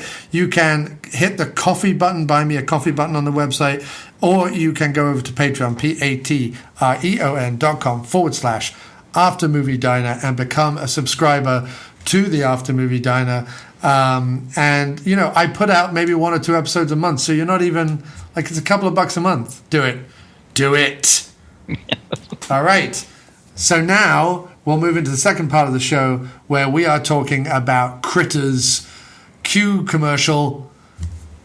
And then, sir, tell us, when did you first come across Critters? So I thought I had seen it before. I don't know if I have, to be honest, but it's possible that I did. The movie came out in the late 80s. I knew of this one as kind of being like sort of your standard, like your video store mainstay. It's like you walk through the horror section and there's Critters. I don't necessarily remember it coming out in the theater, and I think part of that is because I was young enough at that time that I was, at that time you wouldn't see a horror movie commercial when you're watching He-Man or something like that. So I probably didn't, watch anything that would have advertised it, but I remember it being in the video store, and I felt like I had seen it. Like the stuff that was happening towards the end of the movie, I remembered a little bit better. So it's possible it's one of those things where you just walk in on somebody watching it, and you're like, oh, let's sit and watch Critters. But seeing it now was a fun experience to kind of go back and see whether I'd seen it or not to see it again. Yeah, and for me, it was one of those definitely video store mainstays. It was definitely one of those that, as I got older, I rented. It initially, I had always thought of it more as, Gremlins came out, and then Critters came out, and then Puppet Master came out, and then Dolls came out, and then it was just little things attacking people, right? Maybe Piranha started it. Let's blame Joe Dante, and then Gremlins, and then, but it was whatever it was, whether it was aliens or bugs or creatures or monsters or whatever. The idea was the smaller. But the more of them, right, coming at you, and along the time we also had obviously stuff like E.T. and Mac and Me, and a couple of those like Visitors from Flight of the Navigator, things like that, where those sort of films were in the zeitgeist, as it were, in the 80s, kind of a little subgenre off to their own of kind of alien invasion movies, but not as we knew them in the 50s and not as we would know them then in the 90s when stuff like Independence Day came out, but sort of small, localized alien invasion kind of thing, right? And Critters was, and then you have the even other like Munchies and Hobgoblins and Ghoulies was, of course, another one, right? So the three big ones was Gremlins, Critters, and Ghoulies. They were kind of the ones I remember from the video store. And I would probably put them in that order as well, like of prestige, if that's even a word to use about any of these movies. But Gremlins, Critters, and Ghoulies kind of in that order. Yeah. And I must have watched, it's not a every October kind of watch for me, but it's probably every 5th October, I'll be like, sure, I'll give Critters a play. There are some that I watch every year. I normally watch at least a Friday the 13th, a Halloween, one of the Halloweens. I tend to I'll put in like a Fright Night or something like that. The Evil Dead. Some of these are like ones that I'll watch pretty much every year. I'll normally do a John Carpenter, either Prince of Darkness or The Thing or The Fog or one of those. And that sort of becomes my regular rotation. And then sort of every 4, 5, 6 years, I'll kind of throw in a Critters or, one of these other ones. And it was certainly one of those that I never really kind of considered. It was just like, oh, it's a fun 90-minute, romp with these little furry things coming around and whatever. And that's it. This time when I watched it, and I don't know if it's just some sort of a cumulative effect or whether I'm just getting older and I don't see movies this fun anymore. I had a ball with this movie this time round. Like it suddenly shot to the top of my list of like, this is hilarious. Like, first of all, the movie's hilarious. Like, I just found it hilarious all the way through. But also I noticed some like weird little things throughout, which I want to get into. But did you have a similar experience? Like, did you really enjoy it this time round, or? Oh yes, yeah. I mean, I think my feeling, because I never really considered it as like one of those like watch it at every Halloween either, but it was like one of those things where like Critters was just sort of this thing I took for granted. Like, yes, Critters exists and I could watch it if I want to, but and Leonardo DiCaprio was in the 4th one. Is he in the 4th one or the 3rd one? He's in one of them. Anyway. Yeah, I don't, that's a good point. He is in one of them. Yeah. Yeah, which is fantastic that he probably wants to erase that from history, but he would like George Lucas to go in and remove him from it probably if he could do that. Create a version of it has Hayden Christensen in it instead or something like that. Okay, that's the funniest. Yeah, he's in 3. He's in Critters 3. Right? I like the idea of famous people who were in shitty horror movies like Jennifer Aniston in Leprechaun or Brad Pitt in Cutting Class or whatever. Them now going to George Lucas and saying, buy these movies and digitally alter me to be Hayden Christensen. So suddenly Hayden Christensen is in like 5 more movies, but he fucks up like all our favorite horror films. Right. Do you know what I mean? Like he takes, because I'm sure Critters 3, and I've got to watch that. There's like having so enjoyed the first one again, I've got to go back. I years ago, because I bought it on DVD years ago, I watched all 4 back to back, but I haven't done that in a long time. So I'm going to go and do that this year. But I'm sure there's a lot of enjoyability in Critters 3, and but Hayden Christensen would just ruin it. Like it would just, and Lucas would probably stick a bunch of like, I don't know, self-referential droids in the background or something. But that is a hilarious concept. The idea of famous people now, millionaires going like George Clooney being like, "Can you take me out of Return to Horror High and Return of the Killer Tomatoes and put Hayden Christensen in there instead?" That's fantastic. Yeah. Well, because you think, I remember when George Lucas. Well, because Hayden Christensen's not working. So no, right, and Lucas seemed to love him so much that he was putting him in everything. And when he he's like, well, I gotta like when he remade Return of the Jedi, I couldn't believe when I see the end, and it's like, that's not the guy who was playing.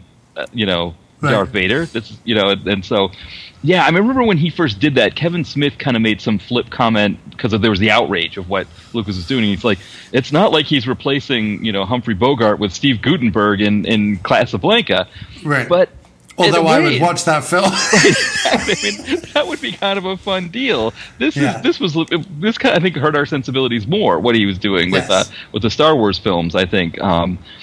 But yeah, the idea because it goes against everything that whenever I talk about reboots or remakes or reimaginings or 15 different director's cuts like there is for Blade Runner or whatever, people always say the same shit to me. They was like, well, you have the original. No one's taking the original off your shelf and killing the original.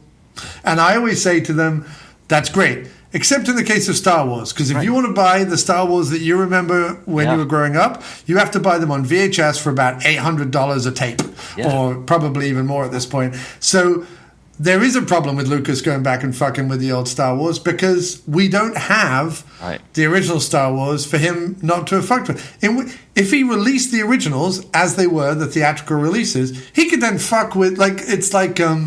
Apocalypse Now, right? Right. Every time they put out a new disc of Apocalypse Now, the 4 disc, the 5 disc, the Blu-ray, the 4X UD, whatever. Right. And I have all of them because it's my favorite movie of all time. The theatrical version is always on there. It's always on there. Even when he released Redo and he released the director's cut and various other things, the theatrical version is always on there. Yeah. So you've always got whatever it was that made you fall in love with the movie in the first place. The only person who hasn't done that is Lucas. Yeah. So I would take umbrage with that. Anyway, carry on. Sorry. No, but I think there was that idea with Critters that it was this thing, right? That you could just, and I think when you brought it up watching it, I was like, this is this thing that I just sort of like left for 25 years now at this point is what it would be. I think the film it came out in '86, I think it was. So. I don't remember when I saw it. If I've seen it, that's the other thing too. I don't remember. So it's its 35th anniversry. 35th. I'm thinking 25. Yeah, I keep forgetting to carry the 2 with the. And also the fact that I'm that old. I always forget that I'm that old. Yeah, 35. Yeah. Yeah, and so I think because you think about it for the entire '90s, I would say. When I looked up the movie online, I realized how well it did in the box office. It actually makes sense that it was so prominently displayed in every horror section of every video store, because every old codger that owned a video store at that time was like, oh, we got to get this Critters movie out here next to Gremlins, and so that was how they sold it. So I get that part of it. I think I understood a lot of that, which I appreciated. And I think seeing it now, I kind of had a better appreciation for all of that. I think it's one thing to watch that movie in the 90s and kind of have fun with it as a fun 80s movie at that time. But yeah, I think you're right. To see it now, and see, I think there are a lot of things that we take for granted with horror now that those 80s movies did in a different way, that, they got a different kind of a different kind of horror movie could be a big budget, big screen film. I wouldn't know if I'd call this big budget, but it could be a big screen film back then. I don't think you could make a Critters now and have it be anything but direct to video. Right. It would no major motion picture house would put it on a big screen. And I don't even think like a Netflix or somebody like that would want it. It would probably be like direct to video or something. I think they did. Didn't they do a recent one? No, they did Critters Attack in 2019. That's right. I don't know. So you get the first original 4, which is what I would consider the original franchise, and then Critters Attack. There was also one, Critters A New Binge, which was a TV series. Right. That served as a reboot. The series shows the creatures pursued by intergalactic bounty hunters returning on Earth's secret mission. Trailer was released on February 28, 2019, and the series premiered on Shudder. So there is a Shudder series. That's why that's in my head. And apparently D. Wallace Stone came back for Critters Attack. So that might actually be worth watching. And in Critters 4, so talk about before they were famous, or maybe they were already famous at this point, you have Angela Bassett and Brad Dourif in Critters 4. You, of course, have Billy Zane in Critters 1. Yes. Here's before they were famous. And then you have established actors such as D. Wallace Stone, M. Emmett Walsh, and Billy Greenbush, who, of course, has been in a bunch of stuff as well, that make up the main part of the Critters 1. And maybe as we go through the franchise, or I go through the franchise or whatever, maybe we talk more about it in the future because, as I say, I watched all 4 back in the day, and then I watched all 4 again about probably 10 years ago. But the one that I watched frequently is Critters 1. But I never had such a good time with it as I had this time around. And I think much like Gremlins, it's the benefit of it being in video stores, and the reason why we were aware of it probably before we were aware of maybe some of the other more extreme horrors, is that it is a PG-13 horror. I mean, there is some gore in it, but there's also some green goo and harmless stuff in it to some extent. So like Gremlins, which has some moments of like death and mayhem in it, but nothing that would so worry a teenager. You know what I mean? They're more teen-friendly horrors, and so there's also that idea that maybe like, oh wow, you watched Critters when you were a teenager, but like why go back and watch it as an adult? Right. And I think that the reason why you go back and watch it as an adult is it's very, very funny. I really, really like it. For people who don't know, the movie starts and they're in a spaceship, and the critters have escaped with their own spaceship, and some intergalactic. Well, he looks like a creature that Lucas would have invented for Star Wars, the Star Wars cantina, but then mixed with, who's mated with the beast out of Basket Case. Right, that's what I was thinking, the Basket Case, right? Basket Case, Belial or whatever it is, out of Basket Case. So he looks like a combination between a crappy George Lucas throwaway cantina goblin and Belial from Basket Case, wheeling himself around on what looks like one of those wheelie tables that people buy in cheap apartments to put their computers on in the corner of the living room, like he's wheeling around on one of those things. And I said that it was wonderfully inventive, but also that most of the alien designs seemed completely impractical and nonsensical. I mean, even the critters, who are these kind of little furballs with teeth, and demons of mass destruction, even they are completely impractical, even for all the mayhem they do raw. Like, turning a door handle would be an effort for these guys. You know what I mean? So you could just shut the door and kind of, you know what I mean? They don't really have opposable thumbs or anything that makes them. Although they do grow bigger, right? The more they feed, the more they grow bigger. So then the big one would probably be a pain to deal with. But yeah, we start in a spaceship. The head blobby guy is very agitated because the critters have just stolen another spaceship and are fucked off.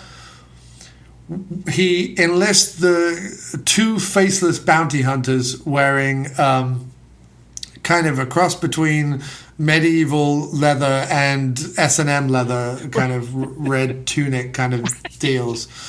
And they have to pick like the visage they're going to put on their pale, faceless heads. And one of them, while looking through Earth's airwaves, I guess, stops on what I assume is meant to be MTV, and the phenomenal song "The Power of the Night," which is a wonderfully generic but perfectly created mid-'80s shitty rock ballad.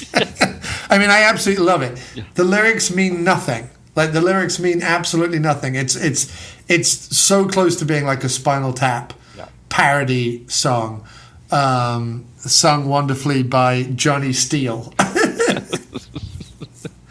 And so the bounty hunter picks Johnny Steele. The other bounty hunter can't decide who he wants to be. And I don't quite know why that is, but he just kind of goes, I can't decide. So they go down to Earth, Johnny Steele and his glowy-faced, white-headed bounty hunter friend, looking for critters who have crash-landed in a hayfield and have started attacking the residents. Not even all the residents, just one particular residents of a small, is it Kansas town? It's Kansas, yeah. Kansas, right? And I think they do say the name of the town, because I think it's based off the name of the town in Jersey that Orson Welles used for the world. I can't remember. So I think it's like, was it Grover Hill or something? I can't remember.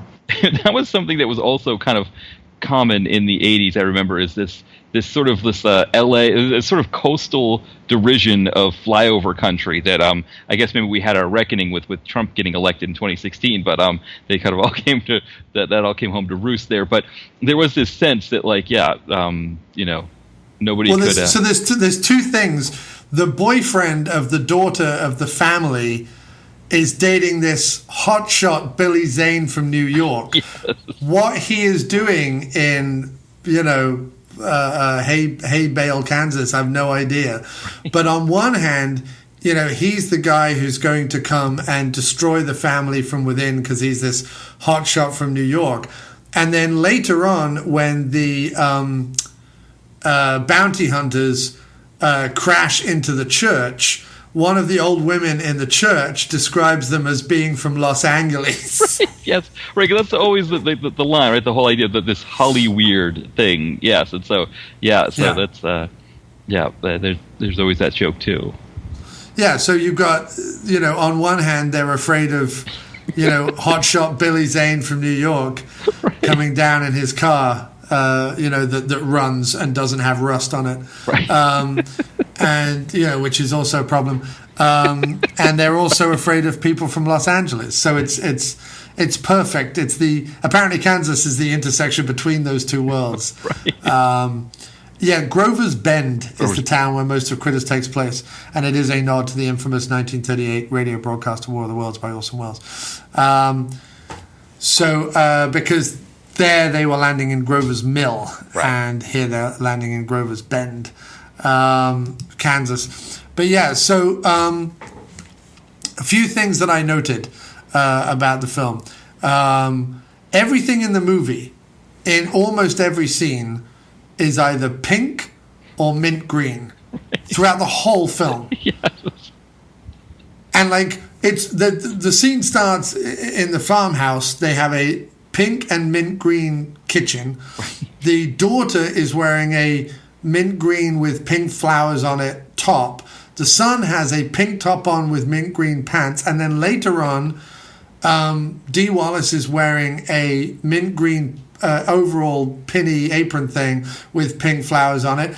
And the bowling shirt of the team that the dad plays for is mint green with pink on it. Yeah. And then when you go to the police station early on in the film, the walls of the police station are mint green, and the woman who believes all the conspiracies in the National Enquirer, the receptionist, she has big circular pink earrings. So for some reason, mint green and pink are throughout this film, which is baffling. But fantastic. I mean, it's a really interesting thing. But what was mad was because I actually watched it a couple of times in the lead up to this podcast. The first time I was like, is this in every scene or is it just the kitchen and am I just extrapolating it out? And then every scene I was like, wait, that person's wearing a pink brooch on a mint green dress or a pink dress with a green flower or something. And I'm like, okay, this is just freaking me out at this point. So that's something, and I don't know. I haven't looked at all the trivia. I don't know whether that was intentional or whatever. I didn't see that listed at all, no. So there are a couple of things that I think, as good as Critters is, and I really do enjoy it, and I hope this podcast urges people to go rediscover it, because I think it needs to be brought in line with, Chucky or any of those great kind of horror franchises, because it is great. There are two things it misses, though. Throughout the film, the thing that is running in parallel for the first half of the movie is this bowling championship that Billy Greenbush is going to be part of. The Critters are around, and we never get a Critters bowling sequence. Right. Like the fact that he's in a bowling team never comes to play with the Critters, who are bowling balls. Like even when we go to the bowling alley later on, like what a great scene that would be to have someone put their hand down to pick up the bowling ball, and it's a critter, right? There's things you can do with that, right? Yeah. They never do that. The other thing that is entirely set up at the beginning of the movie and is never used in the latter half of the film is his slingshot. Right. They spend that whole time with the slingshot and fixing the slingshot and making sure it works and tagging the girl on the ass and everything else. At the end of the movie, when there's even a point where he gets a Molotov, like a little beer bottle with a rag in it and soaked with alcohol, and it lights it up. And instead of being like, at least put that in the slingshot. Right. To use the slingshot, doesn't do it. He just throws it in to the spaceship. So there's two things set up that you're like, well, there must be a reason why this bowling thing is going on. Like, that must be a plot point. No, it's not a plot point. Then there must be a reason why we're going on about the slingshot so much. No, there's no reason. I mean, the closest thing you could get to, I guess, is the fact that the kid seems to be some sort of pyromaniac, homegrown bomb maker, probably psychopath in the making, let's be fair.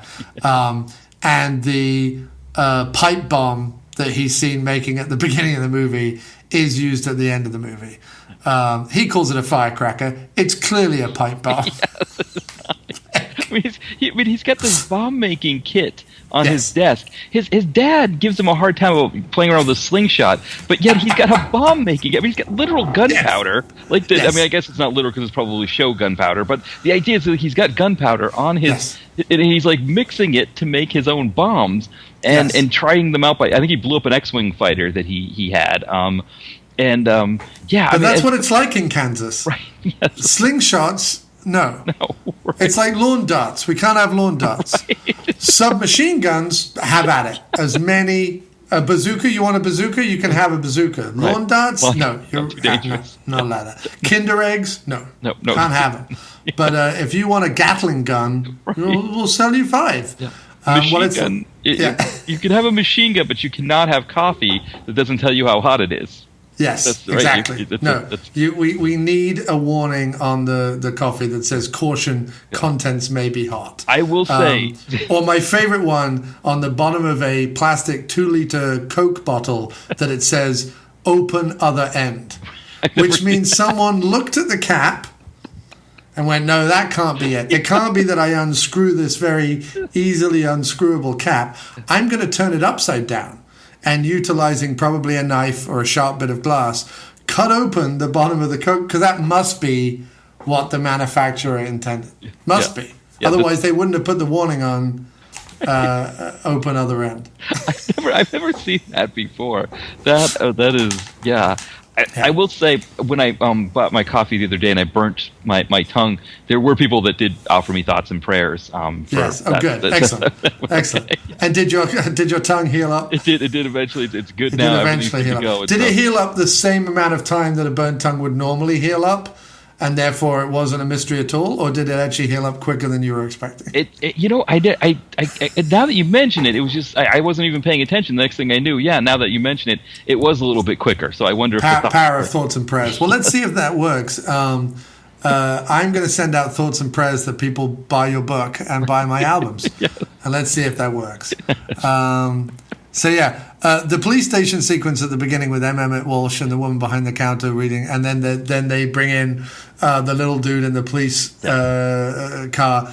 That whole sequence is hilarious. Like, it's my favorite thing. Like, M. Emmett Walsh is just, he's the sheriff who's running the police station full of idiots. Right. And even though he himself is like this sort of grumpy, schlubby old idiot, he's the least idiotic of all of the idiots that he's commanding.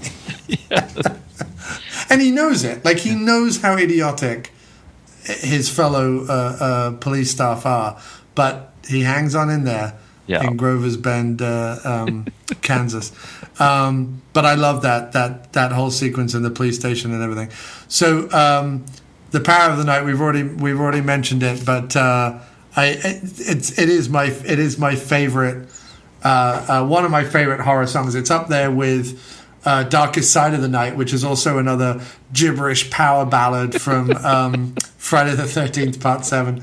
The darkest side of the night. I love that. And then the Maniac Cop 2 rap, which is just hands down just fantastic.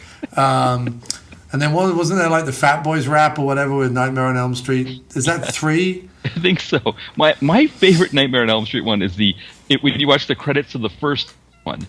And there's that song, "It's a nightmare, it's just a dream," you know. And my friend and I, we hadn't seen the movie in forever. This was like maybe 15 years ago. I bought like the box set, and we had this plan one Halloween that we were going to watch the whole thing. I think it's more than 15 years ago, actually. I think it was closer to 20 years ago. But we had this plan. We were going to watch all of them in one night, and I think we fell asleep somewhere around the second one. But I remember that first one wrapped up. We made it through a film and a half. We're going to watch all of them. We made it a film. But I remember the credit sequence. That song's playing. He's like, "Did you know that?" And I was like, "I don't remember that song." And we were just like, "It's a nightmare. Oh, it's a dream." I still claim that it's only a truly great horror movie if it has a bananas nonsensical rock and or rap song with it.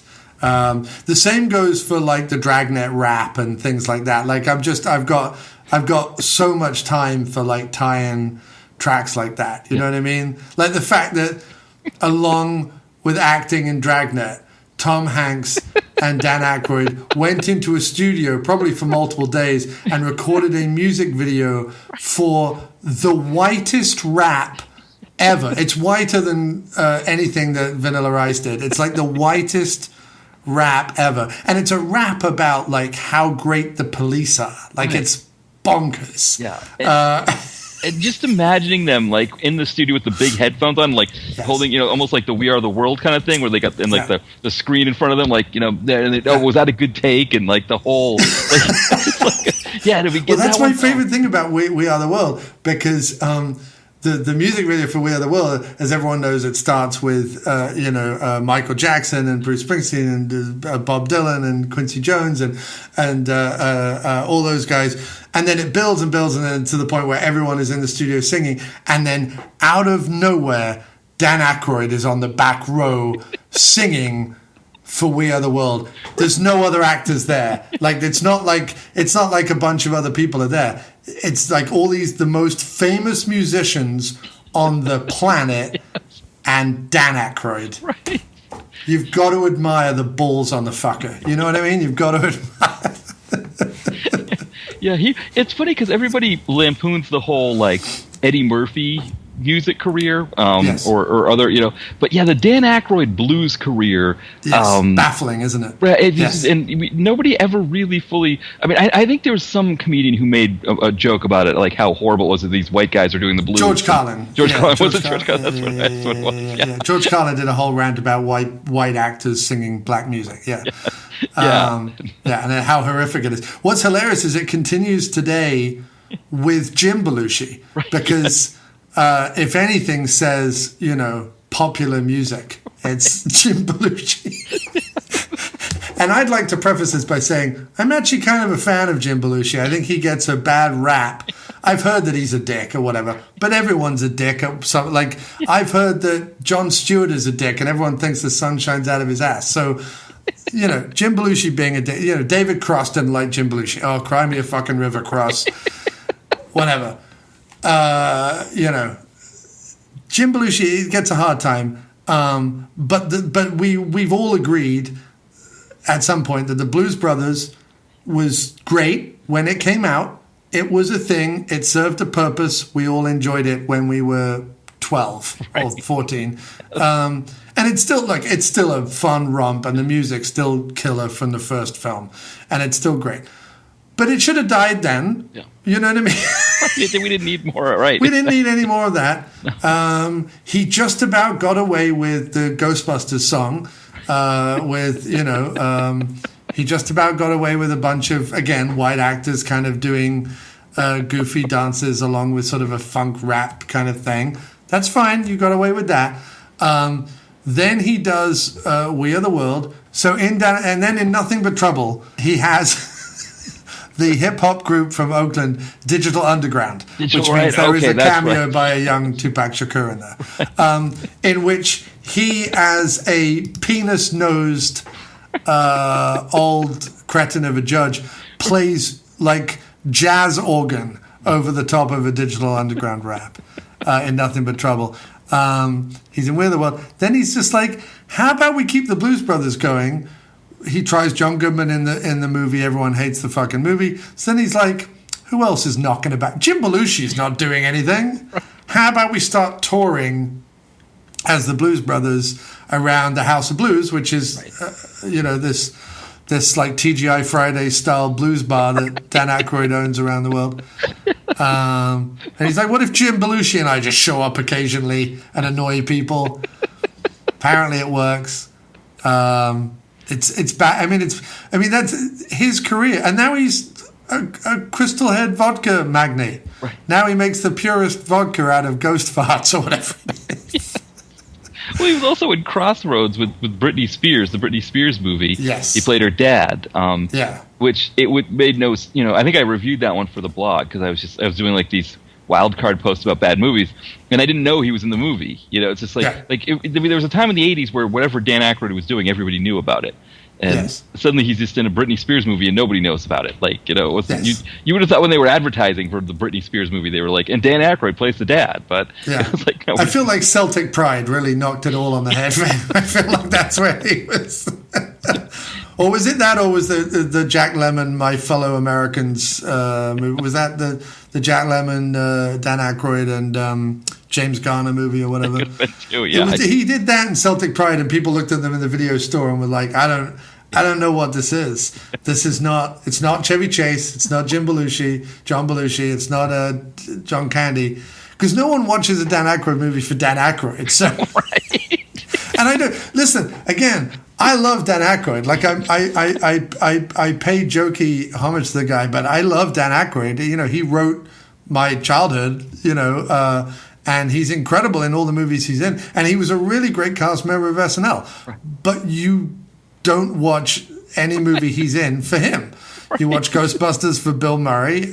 You watch Blues Brothers for John Belushi. You watch The Great Outdoors for John Candy. You watch Dragnet for Tom Hanks. Like, it's like there's never a movie where you're like, oh, Dan Aykroyd's really killing it for me here, But he's great in all of those movies. But you just don't watch any of them for him. No, I never thought of it like that, but that makes like absolute sense. Like, because we think of it like it was always Dan Aykroyd in these things, but it's amazing when you compare his career to Bill Murray's, because Bill Murray was just like, I'm going to make pretty much all the right choices for my career. Except that one where he was with the elephant. That was that was the one. Right? Larger Than Life or whatever it was called. Yeah, he shouldn't have done that. No, right, exactly. I think it's a certain point where he's just like, I'm only going to make movies with Jim Jarmusch and make sure I'm, Well, then he took the whole other tack. Then he was like, I'm going to make a 3-hour movie where I have 2 lines and the rest of the time I'm just going to mumble vacantly into the distance. Yeah. Right, yeah. And you're like, I don't like that either. Don't do that either. Like, whatever that is. He literally went on record calling Broken Flowers his best film. And I'm like, either you're punking us, like either you're just making that, or you have a wildly horrible sense of what good films are. Because Broken Flowers is on record the worst Jim Jarmusch movie and the worst Bill Murray movie of all time. It is such a bad film. Like, it is relentlessly boring. It's a movie that has tits in it, that is dull. I've never heard of a movie that has nudity in it that I can't get through, and Broken Flowers is that bad. That's how bad Broken Flowers is. And it deserves no more coverage here. Enough coverage.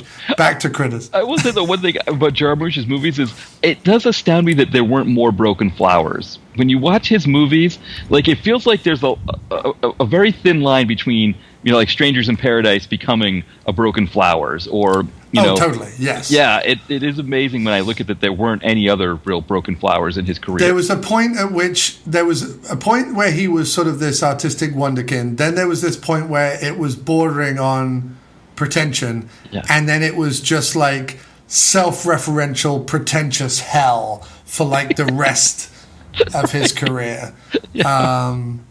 Sadly, but that is anyone who's watched The Dead Won't Die or whatever that new one is. I haven't seen that one yet. I've got that one.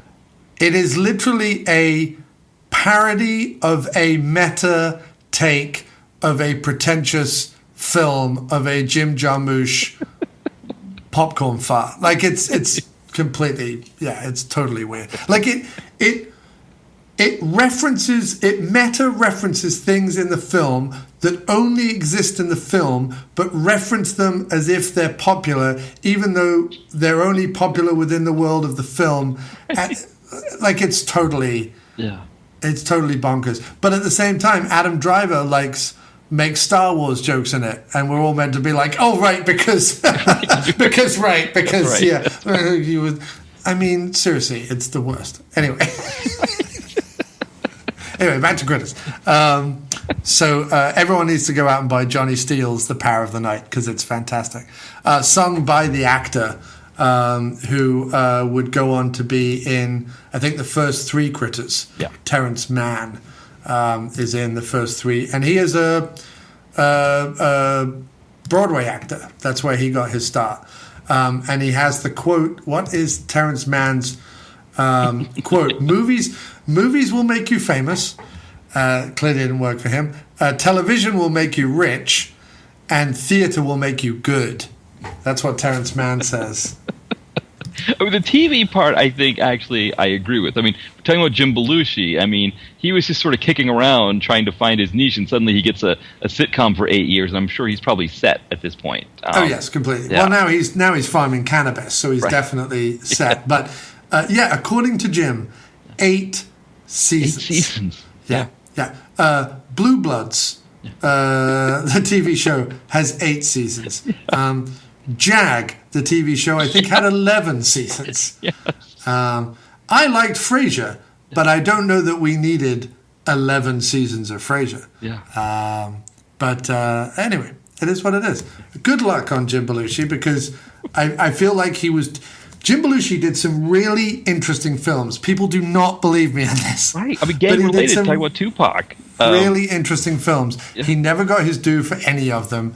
Yeah. Ended up doing a sitcom, and that's where he made all his money. Right, exactly. And it's a lowest common denominator sitcom as well. Yeah. It's literally like there's one episode where he sits down with his tray of food on his lap in his lounger in his living room he's just about to sit down and watch the game, and the phone rings, and then there's someone at the door. I mean, it's literally well, it's essentially take King of Queens and take out the New York and take out the Gen X and just make it safe for flyover country that want to remember the boomer age, and there you go. That's what you got. Yeah, literally the punchlines of every scene is sports, or my husband, wah, wah. Like that's literally, oh, dad. I can't open the ketchup. Oh, dad. That's the extent of According to Jim. I don't know. It could be really good. I don't know. What I do know about According to Jim is there is an episode where Dan Aykroyd shows up and they do sing blues. Of course. That does happen on According to Jim. Google it. So anyway,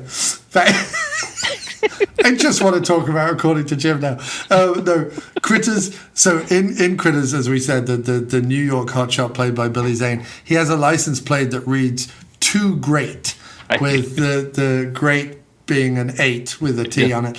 I hope that wherever Billy Zane is now, that he's driving around in a car with that license plate on it. I hope that's Billy Zane's personal license plate, because that is too great of a license plate. I have to think for him as someone who, ended up becoming more follically challenged as he went on in life. I feel like Critters has to be the apex of his hair. Yes. I mean, I guess maybe the Titanic movie, it was nice there. But I mean that. Well, I think it's a wig in Titanic. By the time he gets to Titanic. Oh, so he's So then it really is then Critters, where that's the apex for him. I mean that hairdo he had, kind of like the curly on top and then the ponytail, the small ponytail in the back. It's one of those ponytails that like you don't really know it's there until he turns his head and then there's and then you see it and you're like, oh okay. I don't know who made that decision. Yeah. It's the mystery ponytail. It's the ponytail that at a certain point you just go, oh, it's there. That? You're kind of surprised. They had a flat top the whole time. I didn't know you had a ponytail back there. Well, of course, he was in Back to the Future as well, so I think he sported his hair there. And I think Demon Knight is like the first time you see him fully bald. Yeah. That's where he's kind of like got rid of the hair, I think, in Demon Knight, right? Yeah. And then it just gets worse from then on in. And he starts to wear a lot of flat caps and jaunty cravats. And he becomes this weird, like, dandy Billy Zane. And I'm like, I don't know what's happening there. Yeah. On one hand, I massively approve. And on the other hand, I'm completely confused by dandy Billy Zane. He kind of looks like dandy British country farmer. And I don't quite understand that. He wears a lot of, like, checked blazers with mauve cravats and flat caps and things, and you're like, I know he married a Brit, but did they like move to England and buy a sheep farm? Like, I'm not quite sure. I feel like when Madonna dated Guy Ritchie and suddenly she had an English accent. I mean, it's the same thing. It's like carried around a shotgun and a hunting jacket, and a deerstalker hat. She's like, one is just going out to shoot some doe.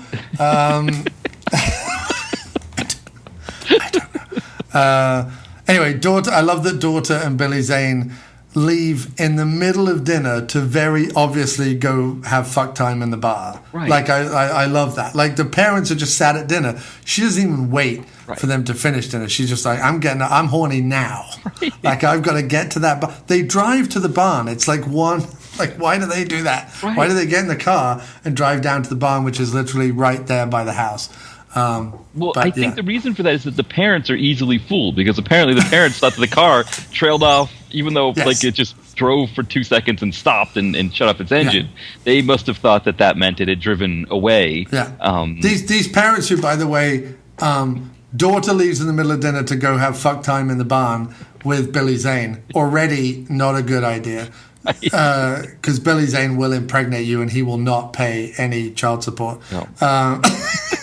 I don't know that about Billy Zane. He might pay child support. And the son is upstairs making a bomb. So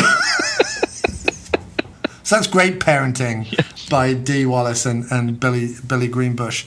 I love that his name's Billy Greenbush. The scene where the father wrestles the critter and Dee Wallace does everything that she can to stop her son going down into the basement to help. I mean, that shoulder must have been dislocated. The kid was really, like, throwing himself about. And Dee Wallace was, like, being weirdly forceful, trying to stop the kid from helping the dad. Right. He could have actually helped him, but no, Dee Wallace stopped. Right. That was a bizarre scene.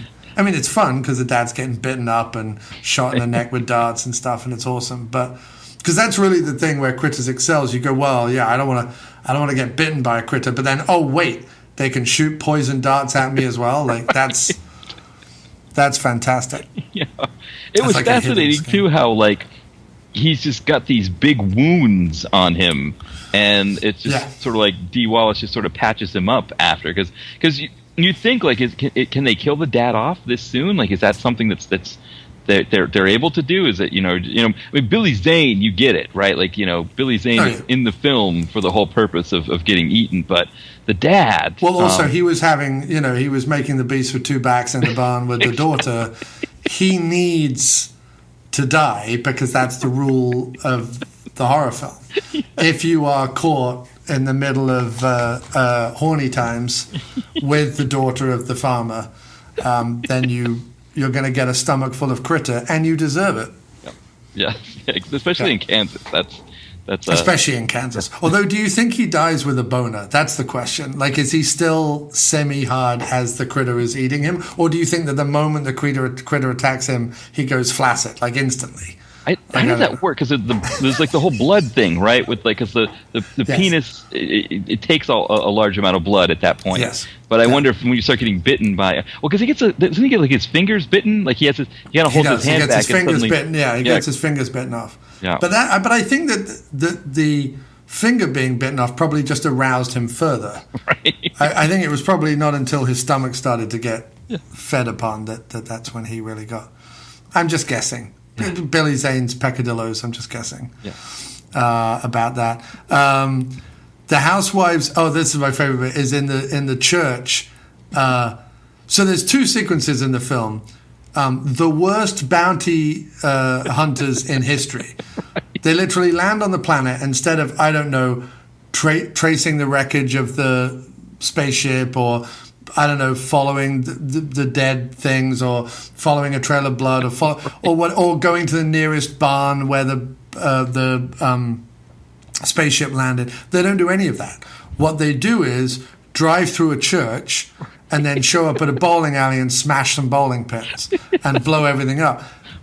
Never once seeing a critter, or anyone who's heard of a critter or knows what's going on.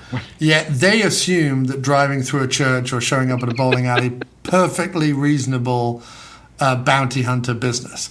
But just before they rock up at the church for a totally meaningless scene, I love the housewives about to get their jollies from a Sodom and Gomorrah story. The priest is like, so I'm going to talk all about this thing in Genesis, which, as we all know, is the story of Sodom and Gomorrah. And the women in the front row are like, yes, talk to me about the anal sex. Right. They're all excited about it. That's my favorite thing. Well, because it's like that's like nighttime entertainment, I guess, if you're not going to the bowling alley in that town. And the priest knows his audience. You know, that's a good priest there. And does that mean that everyone at the bowling alley is a heathen because they're not at church, and everyone who's at church, like what? Why schedule church and the bowling match at the same time? That seems a little questionable. Yeah, I think that's what it is. I mean, because I think there is probably something. Because I've heard this about like the Bible Belt area, that church seems to just always be happening, and there's just church everywhere. It's like here in Philly you've got like cheesesteak places in the South. They're churches. They're just kind of everywhere, and it's just like maybe it's like a 24. Like you can get a cheesesteak here in Philadelphia 24 hours a day, 7 days a week. You can go to church, I guess, 24 hours. There's always a pastor that's like ready. I thought you were advocating for a church where they sold cheesesteak, because I might go to that church.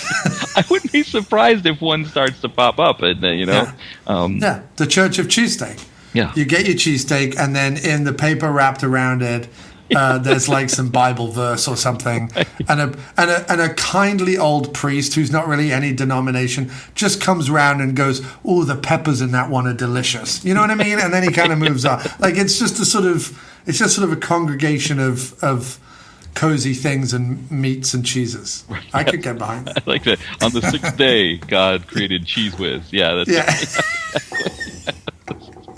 Bringing it back to the scene in Blues Brothers where Dan Aykroyd throws Cheese Whiz at a guy. Another bit of nonsensical gibberish that makes no sense in the film. But no, the church sequence is great. So you start with the old ladies about to get their jollies, listening to racy stories about Sodom and Gomorrah.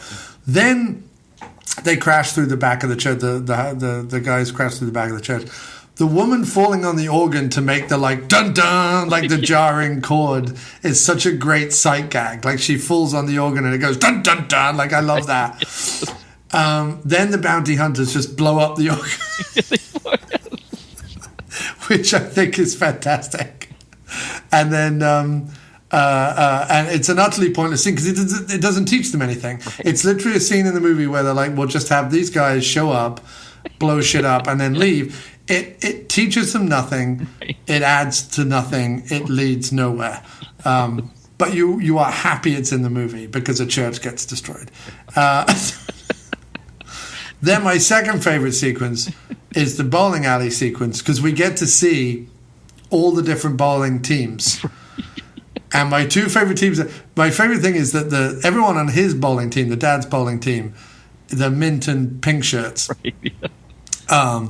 which also Dan Aykroyd referenced. They have a Ghostbuster type back of the shirt, Right, which is a yeah. bowling pin Yeah. with a stop sign through it, which is kind of Ghostbusters-ish. But everyone on his team are balding, slow, old, confused, odd men who seem all too old and too tired for bowling. And what was funny is the scene starts and the guy's on the phone trying to get hold of him, and he's like, I can't get hold of him, whatever. He's on the phone or something, or he's trying to Yes. contact him right in some way. He's like, well, I can't get hold of him. And I thought maybe it's just these two guys who are like old or whatever. Then they go over to their team. No, everyone in mint and pink is just like an old, schlubby, bald, tired, odd-looking dude. Everyone Yeah. in that mint and pink shirt team, meaning that Billy Greenbush must be the hunk of the team. He's Well, right. like the young hunk of the team. They were afraid they were going to win without him there. So he was Yes. the star of their team. They needed him there, and he's of course dealing with critters. He was the Billy Zane of their team, Right. to be fair. My other favorite bowling team, and we only see two or three of them, sadly, but it's the bowling team with the very spangly orange shirts. There's about three of them. They look like really cool cats as well. But they have bright orange, spangly, like glittery bowling shirts. I've never seen that before, but I love it. I'm here for it. Yes. It looks like they've just wandered off the set of Grease 2, and they've just wandered into this bowling. And I'm all about it. The sparkly orange shirt team seemed very with it and vibrant. That was my note on that scene. Again, bounty hunters show up there, throw a bowling ball inexplicably hard down a bowling alley to kill a bunch of bowling pins. Again, for no reason. Learn nothing from doing it.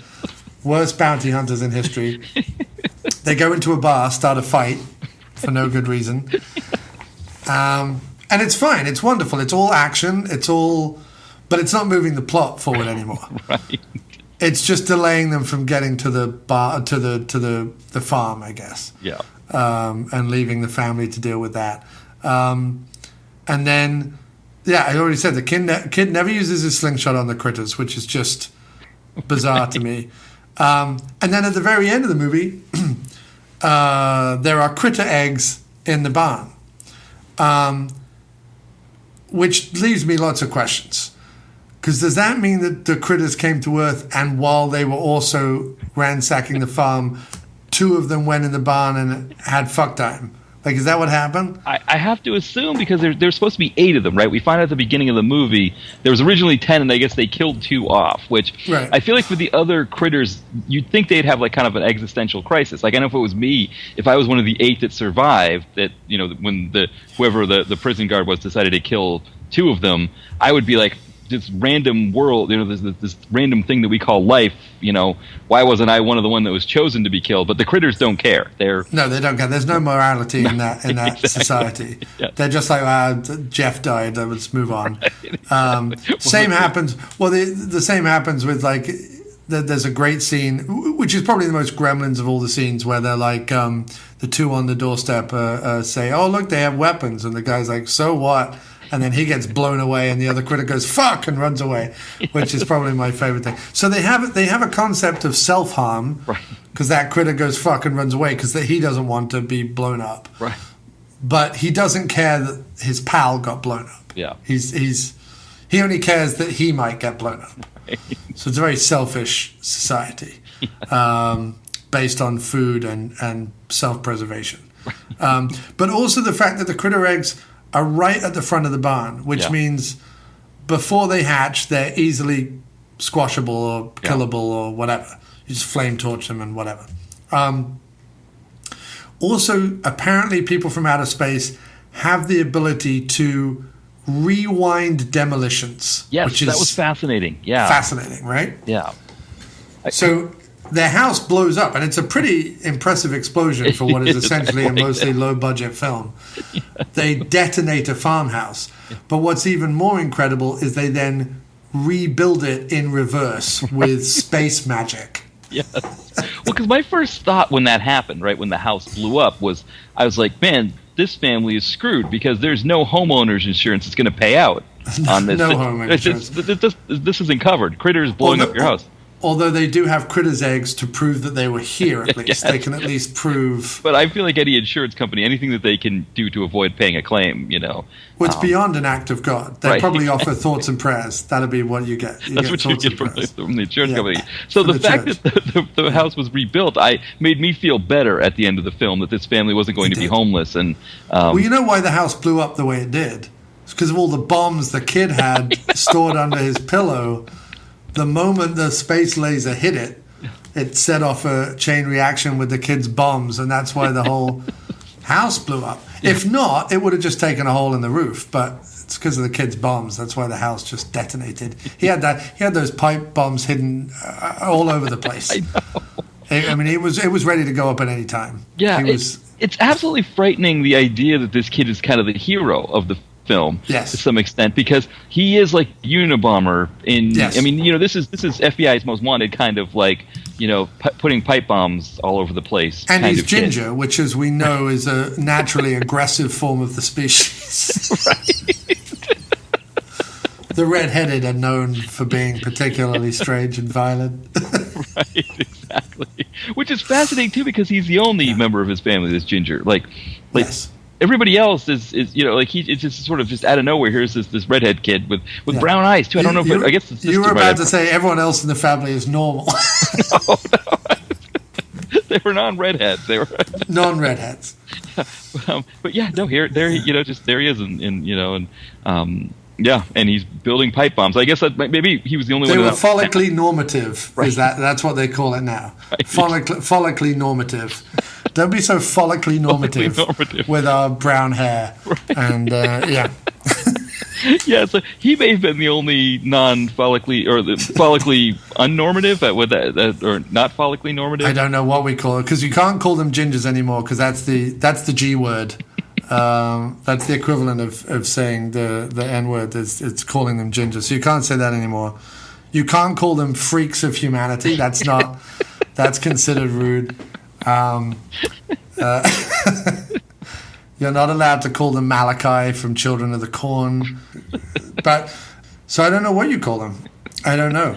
I remember this NFL player, Andy Dalton, who's redhead. He actually claimed that he was experiencing discrimination due to his red hair.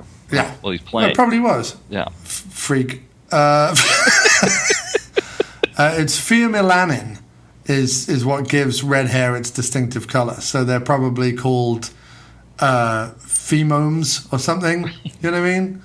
Like red hairs are called like phemomes or something these days, and we're the follically normative. I had heard somewhere that redhead, like people with red hair, like becoming less and less common. Like that eventually, at some point in our human history or our human timeline, there won't be any more redheads. Like, there won't be. We will have finally destroyed the scourge. No, I heard like genetically, there's something about like because it's like maybe some kind of recessive trait, I guess, that creates red hair, and so it's because all the Celts that originated red hair live in countries so cold that reproduction is very difficult because of testicular and cock shrinkage. Because they're all like walking around the Highlands in kilts without underwear on, destroying their genitalia through the cold, harsh summers that Scotland has, and that's why red hair is ceasing to propagate throughout the species. That makes sense. That's what's happening. That's what's happening because they refuse to wear pants or anything to keep the sperm warm, which, as we know, helps production. So listen, I don't know what to tell you, Matt. That's got to be it. I've declared that's the science behind it, and anyone who doesn't believe me can go listen to Tucker Carlson. I heard this joke once about the Scots. Who's doing a whole story on redhead, and why they are freaks and why we should be allowed to call them freaks, and why them trying to be claimed to be a minority is actually a tax dodge. Right. It's going to be the whole. That's going to be the whole episode of Tucker Carlson. He's just going to make that face like he smells something funny the entire time he's talking. Redheads. Yeah. Thoughts and prayers. Anyway, to my red-headed brethren. My beard used to be red before it went grey. I used to have quite a lot of red. Yeah, same here. Mine, I have red in my beard that yeah. So that's like the fact that I'm 50. My entire mother's side of the family is Jewish, so I can get away with making redhead jokes and on occasion Jewish jokes because I can claim that as my group. People can't take that away from me because I have red in my beard, or I had red in my beard before it kind of went grey. So that's that. So my whole people can't accuse me of anything. Well, because I'm I have red in my hair. I'm a femome or whatever it is, with the best of them. So I'm allowed to make these jokes. That's a good point. Yeah, I've got red in my beard too, so I guess that makes sense. Right. Yeah. So come fight us is what I'm saying. Right, exactly. All you redheads on the internet who are offended and who are going to write diatribes on Reddit about, I can't believe that their Critter conversation devolved into a blatant attack on the redheaded in our society. Haven't we suffered enough? There's going to be a subreddit on this. Oh, there is. There must be like a subreddit on redhead hate, sure. Right? That, like, redhead aid? Did you say? Redhead hate awareness or something? hate awareness. Hate, yeah, I thought you said aid, as in let's get aid to redheads to stop them feeling oppressed. That could be as well, yeah. Buy a redhead a sandwich, you know what I mean? Buy a redheaded person a coffee. Do good in the world today. Because I just think what I really think we should do is we should segment off humanity as much as possible. The more boxes we can put people in based on the way they look, I think that's definitely the way to bring us all together, is to segment us off in tiny little portions. I think that's definitely the way we should do it, man. It's so worked fantastically well, especially here in the U.S. where you've got people on the coast who don't really communicate with people, or people in cities that communicate with people outside. Tall people don't like short people anymore. Fat people don't like thin people anymore. Pretty people don't like ugly people anymore. People with straight teeth don't like people with wonky teeth. I mean, it's great. The more we can, and then the more we can get our own little groups and our own little petitions and our own little GoFundMe pages. I think we're onto something. That's if anything, the last 10 years have proven is that that's the way unity lies. Right. Is to make an issue of everything. I think that's clearly, as we've proven, that's worked. I mean, it's worked, Matt. I don't know. I've never felt more together as a nation. I feel like the most comfortable today when I was in Rite Aid, and there was a guy 3 people behind me who was ranting about not getting the shot. I felt the most comfortable I've ever felt in my life. Yes. Yeah. Yes.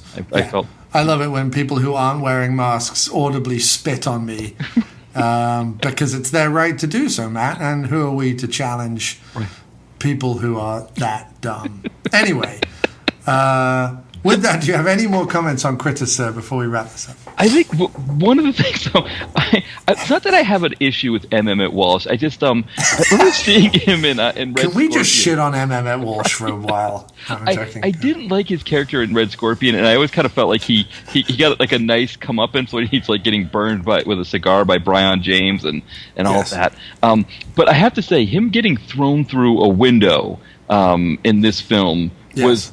It was. I don't know if cathartic is the right term to use. Yeah, you loved it. It was fantastic. Like when he was being lifted up in the air, I didn't know what was, when the bounty hunter has him kind of, when he confronts the bounty hunter in the house and the bounty hunter's lifted him up. I didn't know what was going to happen. I thought maybe he'd just put him down. And the next thing I know, we're outside, and it's like a bar fight where you just suddenly we're outside and somebody gets thrown through this plate glass window in the front of the bar. Yeah, and it definitely would have killed him. Yeah. It definitely would have killed him. He wouldn't be driving around at the end of it with a slight black eye. He just gets up and he's like, okay, I don't know what that was, but let's get out of here. It's because M. Emmett Walsh is 98% blubber. That's why. He has very little bone mass. He's 98% blubber, kind of a rubbery, almost like a whale skin. Right. He can handle those kinds of impacts, and that's probably how he survived as a cop for so long. It's technically what he's put on Earth to do, is to handle that kind of impact. Right. That's the M. Emmett Walsh way. Yes. But no, I don't know that I've ever had a problem with M. Emmett Walsh. I like that there is an Emmett Walsh out there for all of us. Yes. I feel like I couldn't handle 2 of them. Like if there was another character actor who was M. Emmett Walsh-like. Yeah. I think that's probably why J.T. Walsh passed away as young as he did, which was a tragedy. I feel like J.T. Walsh would have become more like M. Emmett Walsh. Right. and then we would have been dealing with two of them, and I don't know which way I would have gone on that. That would have been, you know what I mean? Because JT Walsh was already putting on. You could see him transforming into the sealy whale blubber that Emmett has been carrying around for so long. You could see that towards the end of his life, the blubber overtaking him. And so I don't know what I would have done with two Walshes. Are they related? Did I just... I feel like, the fact that they had names that had, initials makes me feel like that's, they would be the same. I want to see. Let's look it up, Matt. Let's to the internet. That's why we have the internet right here. That and looking up what the pigment is in red hair. Pheomelanin. What his trademark, his number one so these are Emmett Walsh's trademarks according to IMDb. Hangdog face. Yeah. Chunky rotund frame. Loud loquacious I love the word characters. rotund. Yeah. That's fantastic.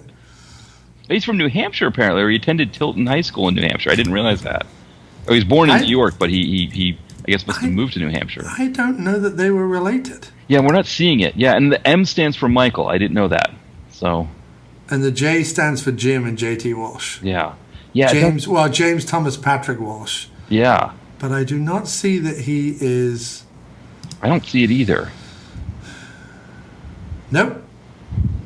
So that means that in the whole of Hollywood, which, first of all, has not been around that long... Yeah. And is not that big an industry. Like when you start, it's really not that big an industry. We can name most of the people in the industry. You know what I mean? That there were two actors who were beginning to have kind of jowly hangdog faces, who were both Walshes, and who both had initials as their first name. Right. Do you know what I mean? Yeah. As if the Baldwin brothers weren't enough. Right. That's all I'm saying. Exactly. You know what I mean? We've been infected with them long enough. But no, I love JT Walsh and I love Emmett Walsh. I just don't think I could handle more than one at a time. Now, did you know about Roger Ebert's Stanton Walsh rule? I feel like this is a joke, but maybe it's so in Emmett Walsh's bio. Apparently, Roger Ebert so admired him, Emmett Walsh, that he created what he called the Stanton Walsh rule, which essentially is that no movie with either Emmett Walsh or Harry Dean Stanton in a supporting role can be altogether bad. And apparently, that means this film is considered by Roger Ebert to not be altogether bad. Right. He thinks he apparently he was okay with this. The movie that broke the rule apparently was Wild Wild West in 1999, where Ebert said, because I guess that has Emmett Walsh. Ebert was like, no, that was a bridge too far for him. Ebert, yes. I disagree with him way more than I agree with him, I think. It was very tragic what happened to him. But also, if you've watched that documentary on him, they try towards the end, just because he looks so fucked up, to make it like a tearjerker ending. But for the first two-thirds of his life, he was such a jerk. Right. He was a jerk as a journalist, a jerk as a film reviewer, a jerk as a film screenwriter. He was just a jerk. He was like a puffed up, university type with his lads and his friends drinking and talking. He was just a jerk. And then, he got cancer and that was terrible and it's sad, but you were a jerk. I get it. I don't wish cancer on you, but, it is what it is. I'm not going to cry, and call me heartless, but, I've donated all my money to the Redhead fund. So at least I have some heart. I just not for Ebert. Not my thing. It's a weird concept, right, the way we are. And I feel like this is, I don't know if it's a uniquely American thing where it's for some reason you can't be a jerk and have cancer, right? Even though the reality is, it's just like we know that with COVID, right? That COVID doesn't care if you believe in it or not, you're going to catch it. I don't think cancer cares if you're a jerk or not. I think, I remember The Onion did this really hilarious article. It talks about family remembers father's cowardly battle with cancer. Yes. And it's because it's always everybody has this brave fight with it, and it's this, My thing is the same with people who lose limbs, right? There's always these motivational things where it's like so-and-so went off to war and lost 2 legs and then came back and got the bedoing legs, and then suddenly they're climbing up Mount Everest or, running triathlons or whatever it is, right? Or someone loses a leg to diabetes or whatever, they get the fake robo leg and then suddenly they're, I don't know, handing out Christmas gifts to orphans or whatever it is. Like, people lose limbs and suddenly become much better people. And I've always thought to myself that if I lost a limb, the only thing I would think is, at least now I have an excuse never to get out of this chair. Please bring me cake, booze, and movies, and then leave me the fuck alone, because I'm going to be the most miserable, handicapped person on the planet. There's no, I lost a leg, now I should run a marathon. I don't want to run a marathon with 2 working legs. Why, if I lost a leg, would I suddenly be like, get me one of those hyper springy bedoing legs and I'm running the New York Marathon? Right, yes. Like, does that mean that the more you hack off, the more socially conscious and adventurous you become? Like, if you were just ahead and you just like, I want to fucking learn how to fence and I want to go into space and I want to, do you know what I mean? Like, is it the more you lose, the more fucking just insane you become? I don't know. Yeah. Is that strictly an American thing, or is that something that just happens throughout the world? That No, it's throughout the world. Yeah. If you lose a limb, you have to get superhuman powers. That's what happens. Yeah. And that's the story we tell everyone. You never hear about the guy who lost a limb and then was just a grumpy fucking asshole to everyone. But they're out there, because I would be that way if I lost my leg in a threshing accident or something, or a combine harvester ran over my arm. That gives me carte blanche to be a miserable son of a bitch for the rest of my life. I want to be a miserable son of a bitch right now, but I have to, because I have all my limbs and I have my health and I have a wife and I have whatever. I have to present some level of humanity that people understand.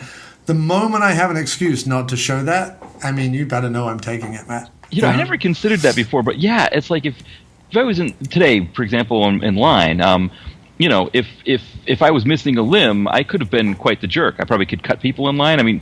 That kind of, is it because we just have like this overabundance in the world of these like feel good TV show things that there's producers or casting or whatever it is that goes out and gets these stories. Is it that there's so many of them that need to keep their jobs that they're just like, get me as many people missing. It's like when the military father comes home and the son sees him for the first time and he jumps out of like a Christmas package on the lawn that they've built, and you know what I mean? And he jumps out and he runs towards him. Hasn't that guy been in a foreign country like killing people? Like, I don't look. Yes. Yeah. But when you see them like running into the arms of their children, everyone's, is that lovely? And it is lovely. It is lovely. The fathers come home and they go, A, why should I care? And B, how do we know that father, riddled with the pain of having killed a bunch of people, is not going to, I don't know, become an alcoholic or, beat his kid or, go on a rampage? He could do those things, but we're just going to see him jumping out of a Christmas box, hugging his kid, and we're going to go, and then throw a Labrador puppy in there, and you're just like, that's America. You know what I mean? Because it makes us feel better about the fact that we didn't have to go over there and do any of that stuff. It's like, I stayed home here at this nice place, but because I was watching this guy, and he was over there experiencing all of that horrific stuff.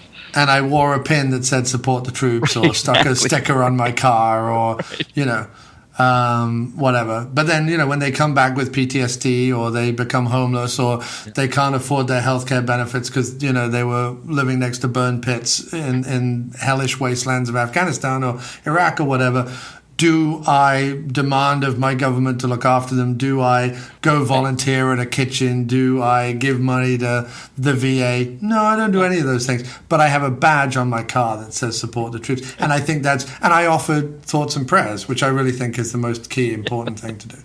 And I retweeted the video of the dad seeing his child jumping out of the Christmas box with a Labrador puppy. Yeah. I think I even hashtagged it like literally crying. I think is what, and that just showed how patriotic I am. Yeah, so. I had hashtag literally dead with how beautiful this is. Right. Which is, I love that hashtag, literally dead. Right. No, but you're not though, are you?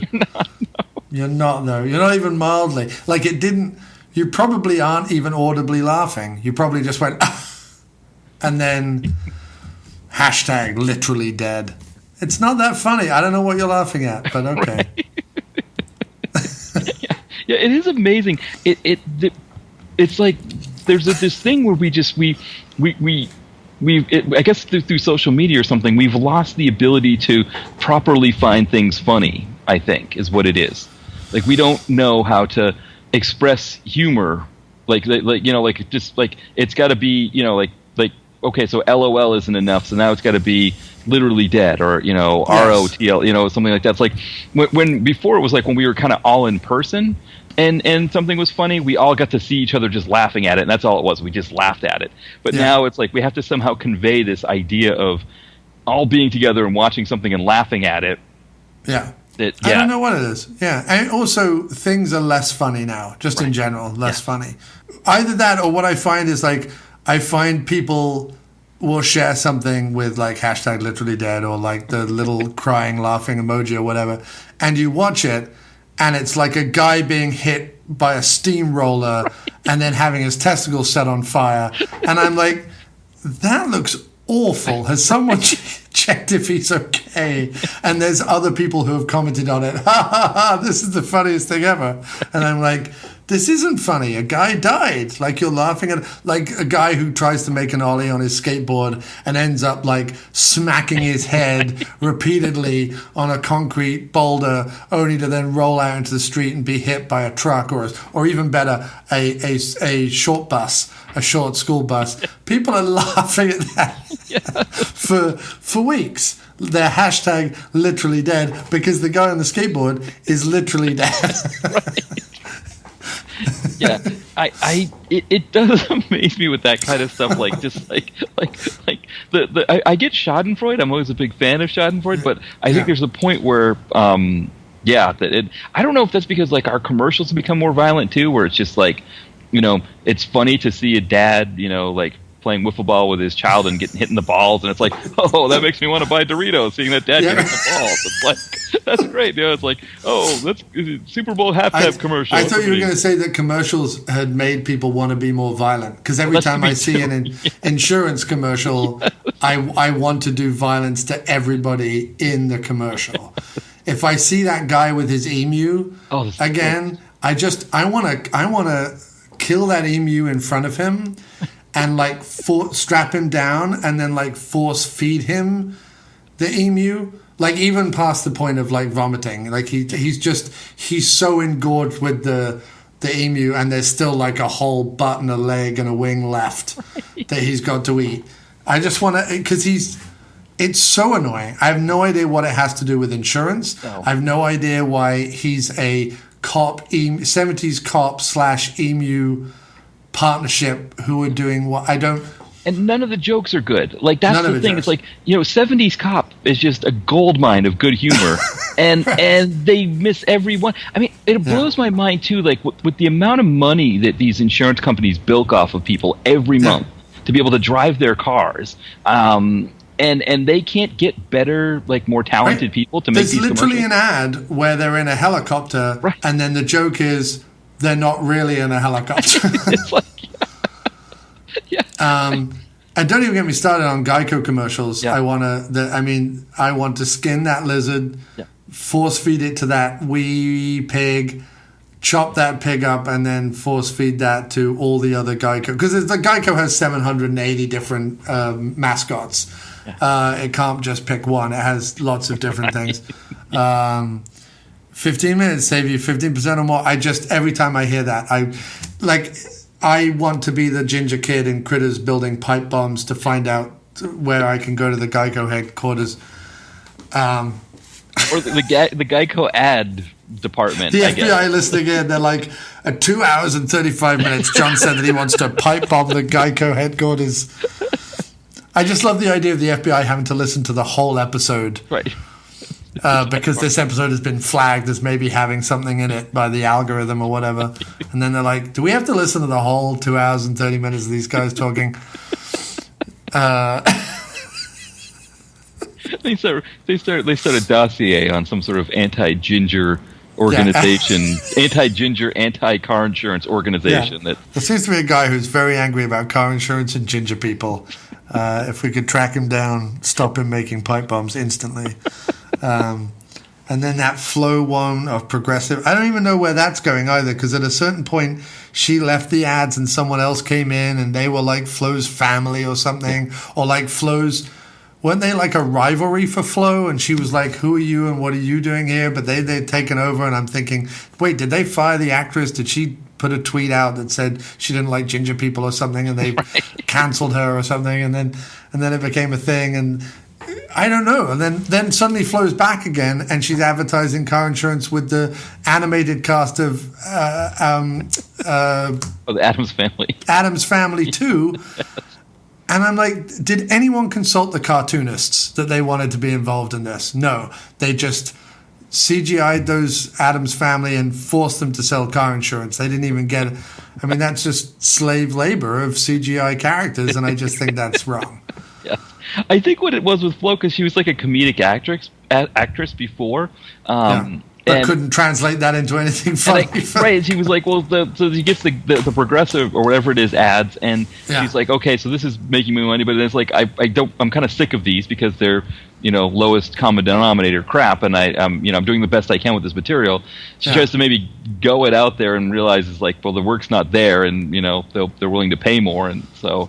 Well, so the AT&T girl is also a stand-up or comedian or whatever, and has been in a couple of films, and she's pretty decent. But like the last AT&T ad that I saw, the joke was, because their slogan is like everyone gets the offers, not just new people or whatever. Everyone gets the same offers. And the joke was there's a guy in the background with a revolving sign, and every time someone comes in through the door, he has to revolve the sign, and he's a bit out of breath. And someone got paid millions to come up with that. Right. I mean, millions of dollars were thrown at that ad agency.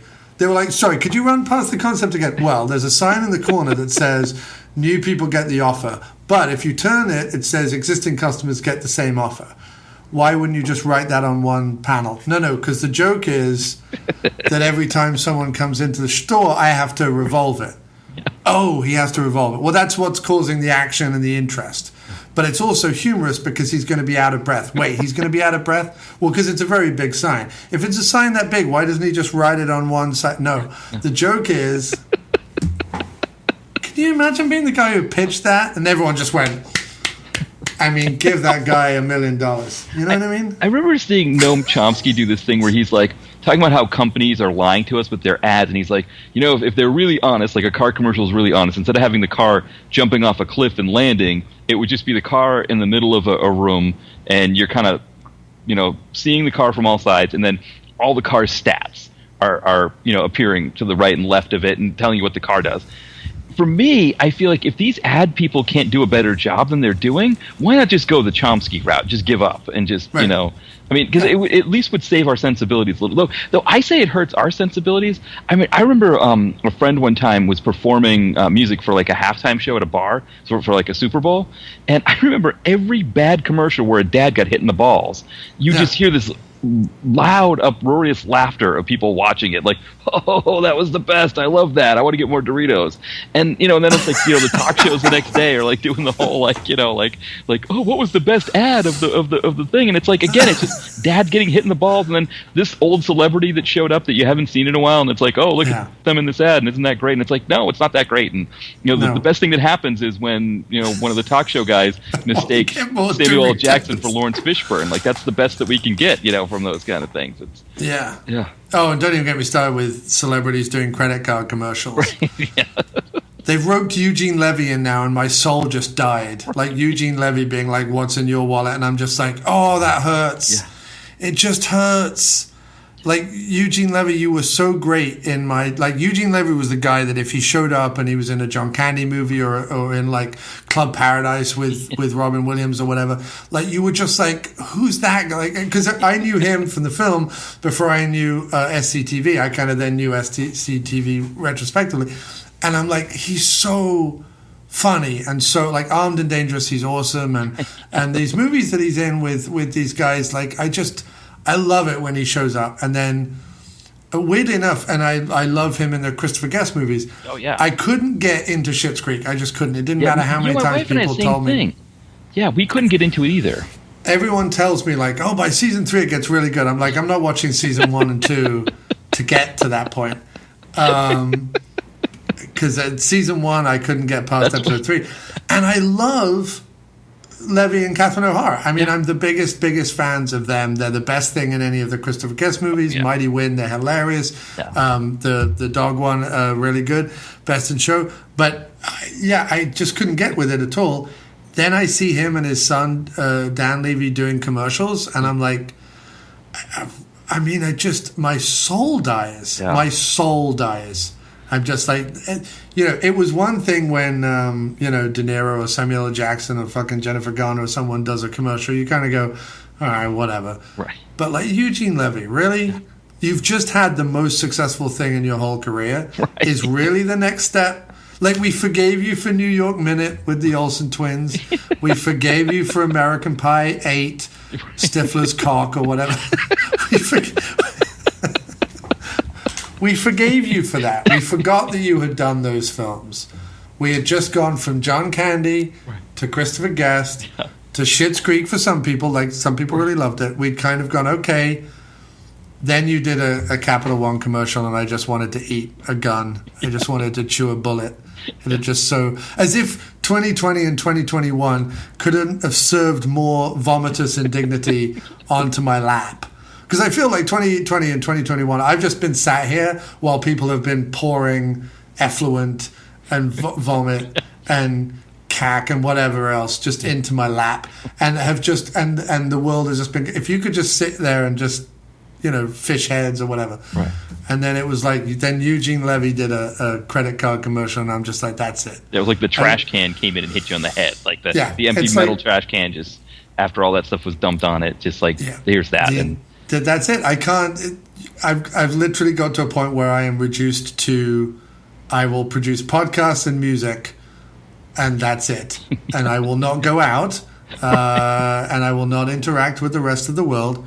Except to take my wife on road trips where we go into cabins in the middle of the woods where no one else is and breathe the fresh air of freedom, and then go back to our apartment.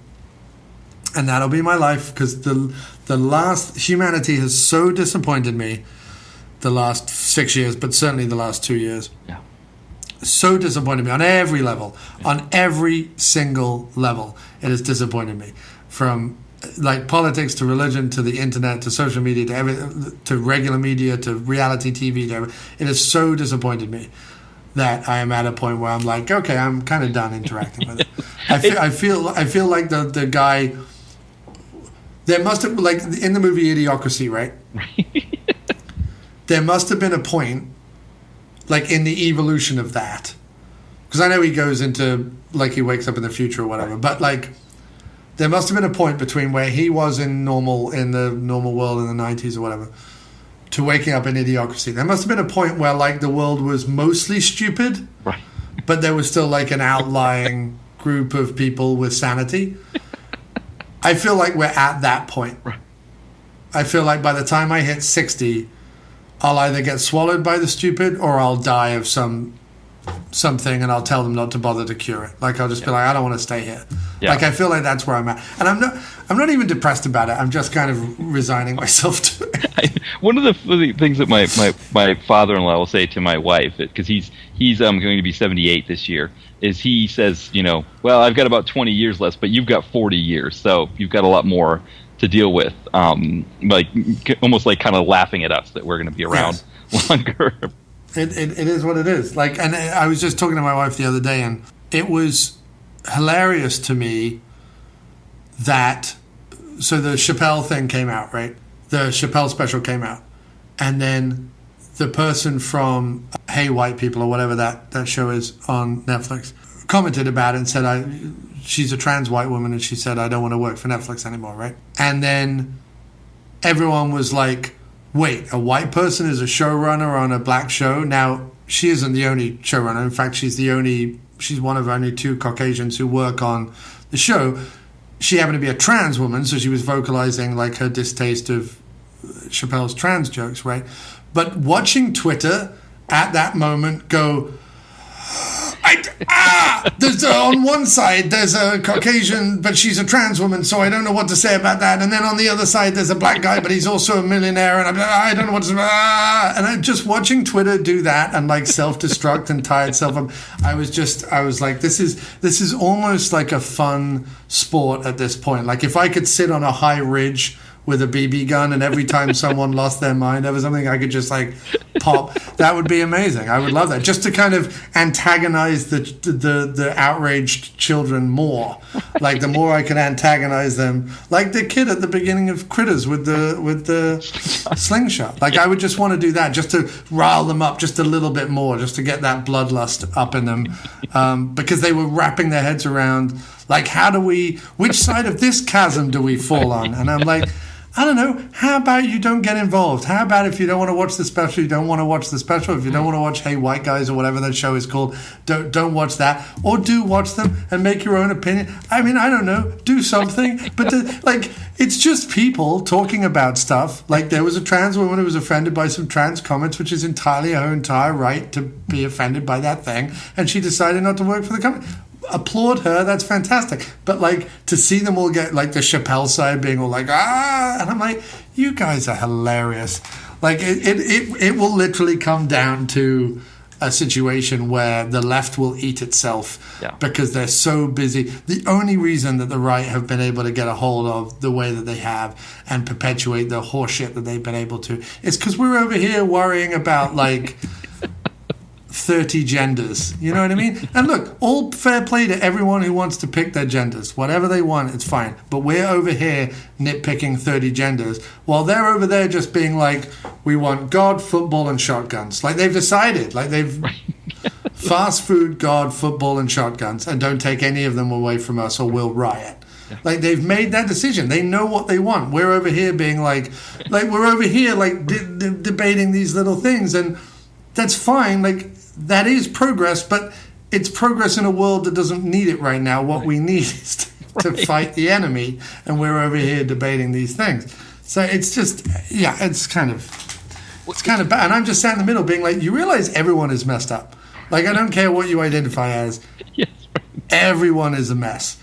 And the world is a mess. And the only way we unite is that we all just agree on the common sentiment that everything is fucked. Like when you agree on that, that's at least a common base from which we can all develop.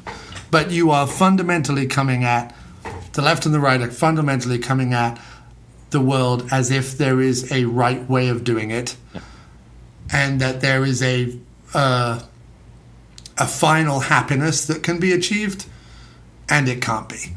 The only happiness you can achieve is within yourself, and hopefully spread a little of that to your immediate community. That's really all you can do. And looking at the big picture is just foolish and a nightmare born out of ego and the need to look better than everybody else. Yes. Yeah, I mean, I think one of the problems is that there were so many people that were just so, like, riled up for the 4 years of Trump, of the whole, like, we're the resistance, we're, doing all this stuff. And now that Biden's in office, and even though his, like, entire plan is being filibustered by these Democrats that can't get, that they, especially Manchin and Sinema, are kind of just holding up the thing, most people are just sort of like, yeah, I'm done. I'm too worn out by this. It's like, not, and so that, I think what it is like the little bit that's left that still has the energy to do it. They really have the energy to do it, and they're just like, and everyone else is like, what happened to Tom Cruise's face? Right. That's like everyone else is just focused on on that. Yeah, that's what happened. Like everyone just kind of went, like, it was so funny today on Twitter. It was just like, Val Kilmer's trending. We don't know why Val Kilmer's trending, but hey, Val Kilmer. And I'm like, that's okay. Like, I'll take that. I'll take a bunch of people who decided in the middle of an afternoon to just be like, hey, Val Kilmer. Like, I'll take that over people being like, but what if he said this? And what if this was phrased that way? And why is she writing on a black show? And why is like, I just like the people who occasionally just go, Val Kilmer. Here's a picture of Val Kilmer. And you're just like, oh, that's kind of sweet. Yes. I find that that's the biggest problem for me, is that I'll go on Twitter to either kind of retweet some things that I see people posting. Maybe go to some like Writers Lift community things where I'm retweeting people talking about their books and stuff, and then I'm posting my own stuff. And I always have to click on, why is Bill Maher trending? And then it's like, why am I doing this? And it's like 20 minutes later, I'm scrolling through all of this crap, and like I'm getting my own blood pressure up because I'm like, oh yeah, this is really outrageous and it's horrible and you're right, and it's like, why did I just put myself through that? Like I don't, I should just be going back and retweeting people's stuff and not like putting myself through this whole like thing that did nothing to me for that 20 minutes. I know. Not better for that 20 minutes. It's like, it's also as famous people get older, right? Because there is and Jim and I used to talk about this all the time, and I constantly try and resist it in myself. But there is a point at which you become an old white man, whether you like it or not. I don't care how liberal you are, open-minded you are, whatever. At a certain point, you're going to say something, that is going to rile people up, right? You're going to say something. I remember Terry Gilliam saying, I forget what it was, but Terry Gilliam said something during the Me Too era, and I'm just like, just don't say anything. Right. Like nobody, like just, you're Terry Gilliam. Can I just enjoy your movies, please? Do you really have to? Right, exactly. I think he came out and he was like, but Gwyneth Paltrow got work. And I'm like, but no, but that doesn't mean that anyone should have to be abused in order to get a job. Like, that's not, no. Terry, just don't say anything. Yeah, the whole Twitter thing. I don't know what Rose McGowan is complaining about. She got jobs. I'm like, no, but that's not, no. Just shut up. Right. I think that's the worst thing. The thing about Twitter is like you like the best. I think like there's got to be for I guess maybe for some of these guys like Terry Gilliam, maybe they don't have handlers that tell them like you just post what you're doing, Yes. But everybody wants to be the one that has the precocious like so and so's Twitter is a national. The kids are all like just loving their Twitter. Like a George Takei or something like that. Everybody wants to be that person, and like unless you're George Takei, like you don't know how to do it, and it's just better to not do it, and just let us know when your next show is coming or when your next movie is coming out, and and. But my other thing that I love is like recently Jim Brewer, that like very unfunny guy from Saturday Night Live, trended for a day, and he trended not because he was doing anything worthwhile. In fact, actually, he was doing everything wrong and just being like, I'm allowing people with AIDS and rabies and whatever to just come to my show and breathe on people or fuck people without condoms or whatever it was. He was just like, I just want to spread disease as much as possible at my shows. And of course, like I think Breitbart or something was like, yes, Jim Brewer. Right. But he was trending because everyone on the left was outraged about Jim Brewer. Right. And I'm like, you realize you're making him relevant when he's literally one of the least relevant celebrities alive. Right. He's less than Corey Feldman about how interested I am in whatever madness he's doing. Right. But you made him relevant because you were like, can you believe Jim Brewer's going to let people with, AIDS have open, unprotected sex on stage at his concerts? I'm like, I'm sure he didn't say that. But you know what I mean? Like, right. Yeah, I mean, he just said that he didn't care if people were vaccinated or worn masks. Right. He was just like, whatever. And I'm like, just because what happened, Patton Oswalt canceled some shows where the theaters wouldn't enforce vaccine rules, right? So Jim Brewer was like, I'm going to take those theaters. And then the theaters was like, we're fine. Don't worry about it. We don't need you, Jim Brewer. Thank you. So he was at the Comedy Possum Pouch in Arkansas, Fucktown somewhere. And he was like, if you're unvaccinated, you can come to my shows. And then like Breitbart picked it up or whatever. And then it became this weird thing where it's like Patton Oswalt versus Jim Brewer. And I'm like, well, clearly Patton Oswalt. But everyone made Jim Brewer trend. And I'm like, you realize you're the problem. Like, Jim Brewer's not the problem. Jim Brewer was touring for the last 10 years at these like, the Crinkle Cut Laugh Hut in Buttfuck, Alaska or wherever he was. Like, he was just trundling along. You know what I mean? You drove past a pool hall in Des Moines and you go, oh, I love the Jim Brewer. See Jim Brewer's doing, it would be like Puppet Show and then Jim Brewer, And you've made him trend on a national social media platform because of outrage you are about a show you're never going to. ever. Yes. Well, it's like Chris Christie, I guess, said something about Biden, and that was the one I think the most recently that I was just like, why did I do this? I saw that Chris Christie was trending, and I clicked on it, and of course, everybody was outraged at something he said on ABC, and it's like, you understand that this is why ABC has him on. Right. This is the exact reason. You're giving them the reason. Or Chuck Todd. People hate Chuck Todd on MSNBC. It's like, you're giving MSNBC a reason to keep him, or NBC a reason to keep him doing Meet the Press, because every time he's on Sunday, you just have to make him trend. It's self-perpetuation, and everyone has learned the Ted Cruz way of, if I am just a massive dick, like if I think of the dickiest thing I could possibly say, it's the same as Piers Morgan. Right. Piers Morgan, like, you could get a Nazi war criminal who live on TV shoots a Jew in the head, and Piers Morgan would be like, but I played golf with him, and I found him to be a quite charming fellow, or whatever. We shouldn't cancel this guy just for shooting one Jew. How many Jews have we saved? You know, he'd tweet something like that.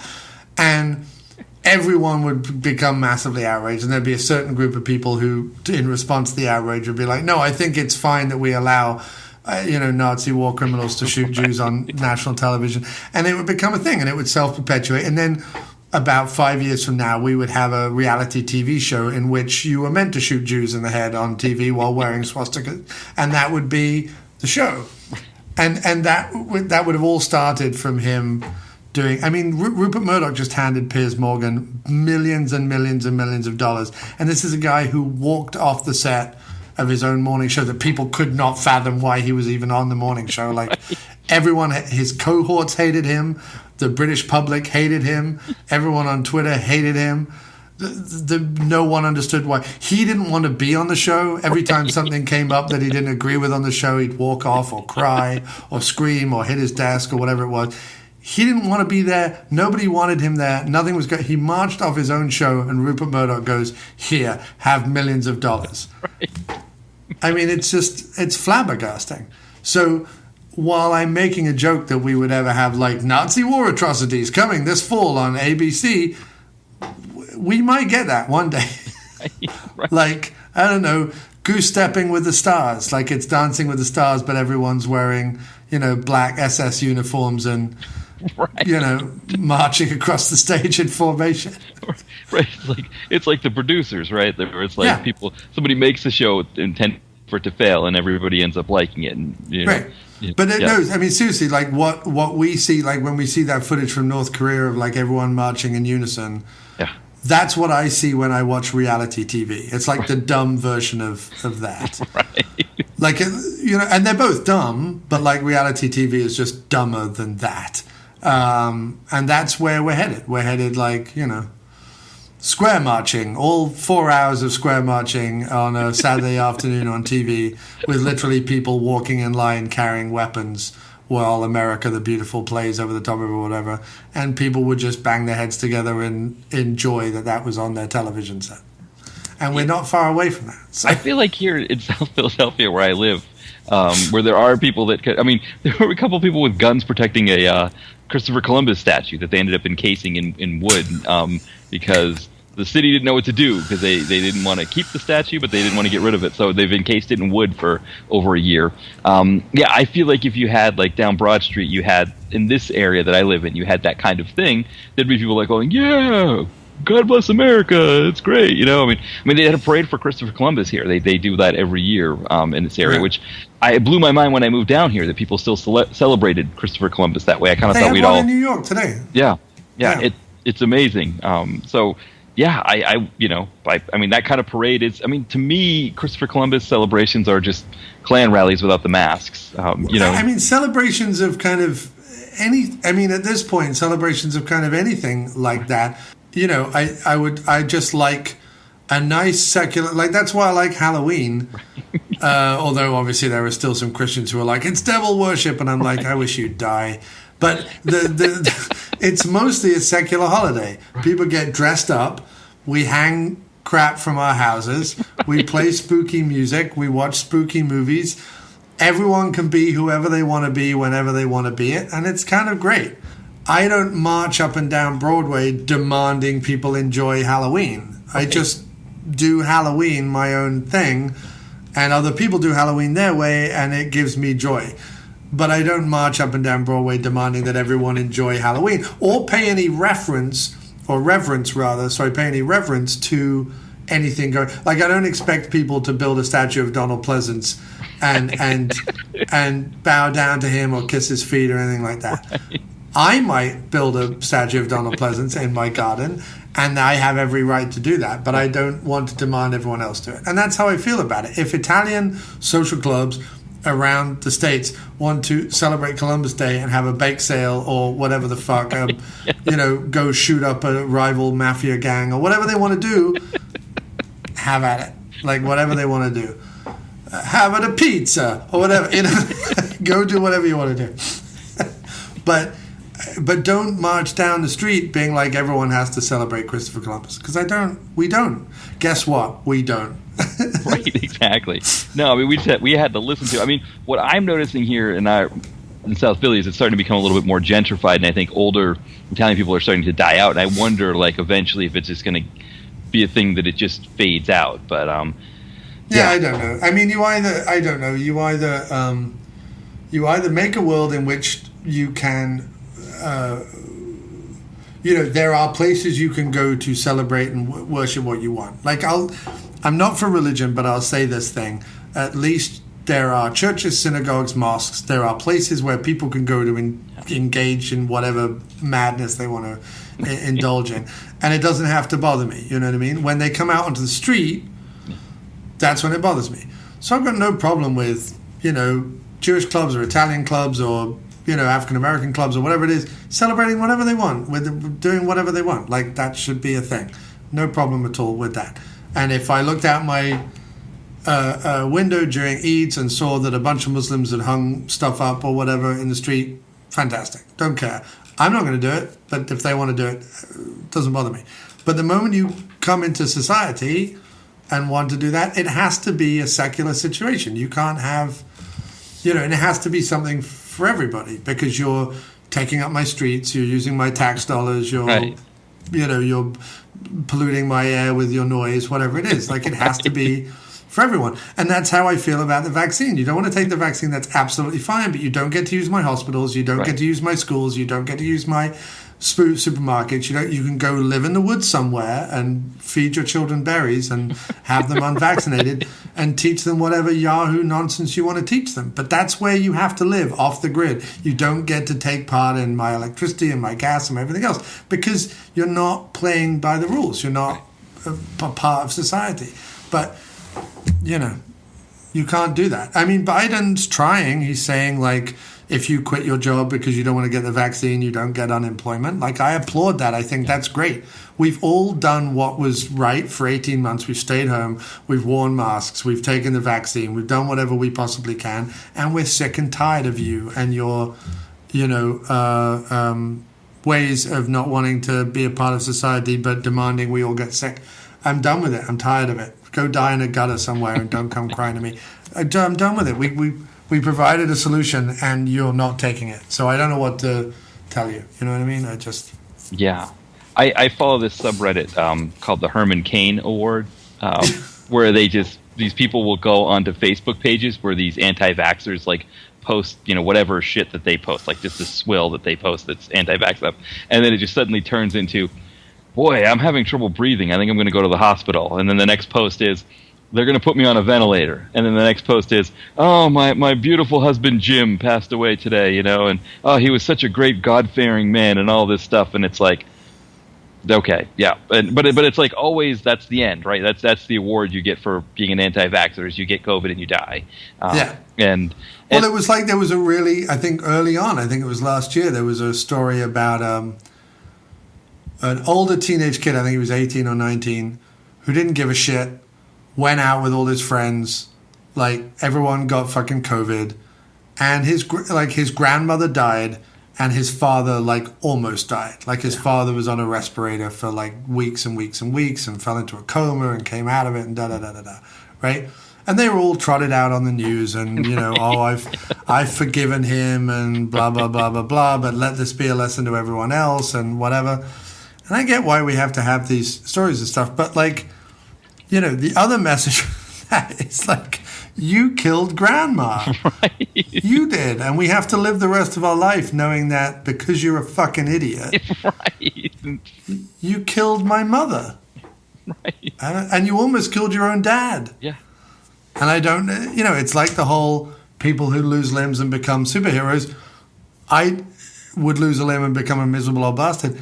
If my son, thankfully I don't have one, because fuck him. But if my son, like, killed my mother and almost killed me, no, I'm sorry. Like, no, fuck you. Sorry, goodbye. We're not going on TV to teach people a lesson. Right. You're out of my home, and you can go live up a hill somewhere by yourself. Yeah. But I don't know. Especially since it wasn't that much that we knew. You didn't need to do much to not get this. It was wear a mask, stay out. Don't go indoors unless you absolutely have to. Don't go into indoor spaces unless you have to, and then get the vaccine. Like. And I also found, like, because we thought moving out of New York, we would lose all the convenience. Because in New York, during COVID, you're able to order food to your door, you're able to order groceries to your door, we were able to send our laundry out, whatever it is. Like, you have the convenience of the city. I thought moving to... And we're still on the outskirts of Danbury, which is like a major city in Connecticut, but, we're up in the woods, right? And we're near stuff, there's supermarkets and stuff nearby, but we were up in the woods. We could get everything delivered to our front door up a very bumpy woodland driveway, cottage in the middle of nowhere. We could get everything we needed delivered to our door, even in rural Connecticut. So like, and in the places where you couldn't initially get that, people were starting up businesses that allowed you to get that, like Uber Eats or whatever it was, or, people who were doing Lyft and Uber and these other car services started also to do a DoorDash type thing or a Seamless type thing. So I'm like, the convenience is there. There's no need for you to go out anywhere. Yes, it sucks, but if we all do this and we all get vaccinated when the vaccine comes out, it only has to suck for about 6 to 8 months. Yeah. But instead, here we are 18 months later and it still sucks, you know? And it's just, I don't understand it because on one hand, and I love the parents who are like, they fucking hated having their kids home. They hated having to teach their kids. They don't want to give any money to education. They don't want to pay any taxes to education. They don't want to support their local teachers union. They don't want to do that. They don't want to pay teachers more, whatever. They just fucking hated having their children home. Oh my God. Having to fucking look after my children, the children I brought into the world selfishly and dumped on the planet to just use up more resources. Fucking having them home was the worst fucking thing I could ever imagine. And the moment they could shove them back into schools, despite the virus not going anywhere, and despite the fact that under 12s can't, they just pushed them right back into the death pits of disease. They were like, oh, thank God I don't have to look after them anymore. Please go get COVID in a public school. I mean... Right. Well, what's amazing about that is that we grow up with this idea that as Gen Xers that, like, it was the boomer and silent generation parents that were the neglectful ones. But I mean, it's like, I see it on my street here. Ever since COVID, these parents would come on our street, 'cause there's a couple families that have kids, and these other parents from other parts of the neighborhood, they all come with their kids. I think part of it is that because there's a playground nearby, but the playground is much more diverse, and the people who go to it, that these white folk they don't want to go, cavort with people of other ethnicities or other backgrounds. So they're there, and really all it is the parents hang out with each other, and the kids just run up and down the street. And the whole thing kind of just blows my mind because it's like, I for me growing up as a kid, like especially now that it's getting dark out, it's like, this doesn't seem like a fun thing, but yet the kids just are all running around screaming and doing this stuff, and they want to have kids, but none of the responsibility of having kids. Yeah. Period. Yeah. They don't, and they want to use the excuse that, well, I was left alone, so I can leave my kid alone. Right. And it's just one generation is sort of beget the next. It's just a situation of like, we want to have kids because it looks great on Instagram, but the moment that they're old enough to feed, we want someone else to do that. Right. You know what I mean? We want children as a cause. We want children because motherhood is beautiful. Right. Everything about motherhood is just wonderful and warm and beautiful. But the moment they're of age where they need to learn anything or whatever, oh, we can't be bothered with that. Shove them in a school. Okay, great. Let's have the teachers raise your kids then. Should we pay the teachers a livable wage? No, let's not. Let's not do that. They want essentially what they want is they want dogs and cats that can talk. That's what it is. They want dogs and cats that can talk, and when they're suddenly not dogs and cats that can talk anymore, when they're actually like humans that have human needs, that's too much. You know, if you just can't put them in a bed, you know, or a kennel or something and let them sit in you know. No, it's probably kind of like the most expensive life insurance policy, because it's this idea that when I turn 75, my ungrateful, humongous spawn will somehow look after me or put me in a home or whatever. You know what I mean? They'll kind of see my last few years out with this ungrateful shit looking after me and pushing me around in a wheelchair. That's sort of what it is. It's like we want them when they're small and cuddly, right? And then we want them to look after us when we're older. Yeah. And in between, they're just going to be a time suck and a money suck, and an annoyance. So, and there won't be any jobs for them. Right. And even if there are jobs for them, the wages won't be high enough. No. So they'll just litter the landscape, eating Doritos, kicking their father in the balls. Right, exactly. And with that, sir, I have to end the show. But that was wonderful. That was fantastic. Thank you so much for coming on the show. Thank you. And for your constant support of the show, and for your message for the 10th anniversary. Did you send a message? I think I sent an email. I think you sent an email, and I also promoted your book. But I also murdered your last name again. So I had I had a lot of fun trying to be like Poirier, like I was making a joke out of it so you would laugh when you listened to it. But I'm like, Matthew Poirier. Like I was just doing stupid. Yeah, and the funny thing is that I felt really bad because I was on another podcast and I think he pronounced it kind of more the French way, Poirier, and then I call it Poirier, just like because our family's just kind of anglicized it. Yeah. And I felt bad because when I said it, I realized it sounded like I was correcting him when really the way he said it wasn't incorrect either, because it's like there's more than one way to pronounce it. So yeah, there's more than one, and I pronounce it Poirier. I don't know why, because I just thought it was. If you listen to the 10th episode, there's a bit in the middle when I'm promoting your book or whatever, and I'm like Matthew Poirier, and I just keep making. Awesome. I hope you didn't mind. I didn't think you would. No, of course not. No, I think it's fantastic. No, well, when I was in high school, they would just either do potpourri. They just call me Matt Potpourri, as just to get rid of it. Or the other thing, of course, is if you say Poirier with a New England accent, it's Poria, and it rhymes with Gloria. So they'd be like, oh, Poria, I think they got your number. You get that one? You get it? Is that funny? It's like, yeah, that's funny. I get it. Yeah, Poria. Okay. Yeah. I don't know. I just think it's funny. It is. I say all sorts of different versions of it. But thank you ever so much, Matt Poirier, for being on the show. Or the other one is Matt for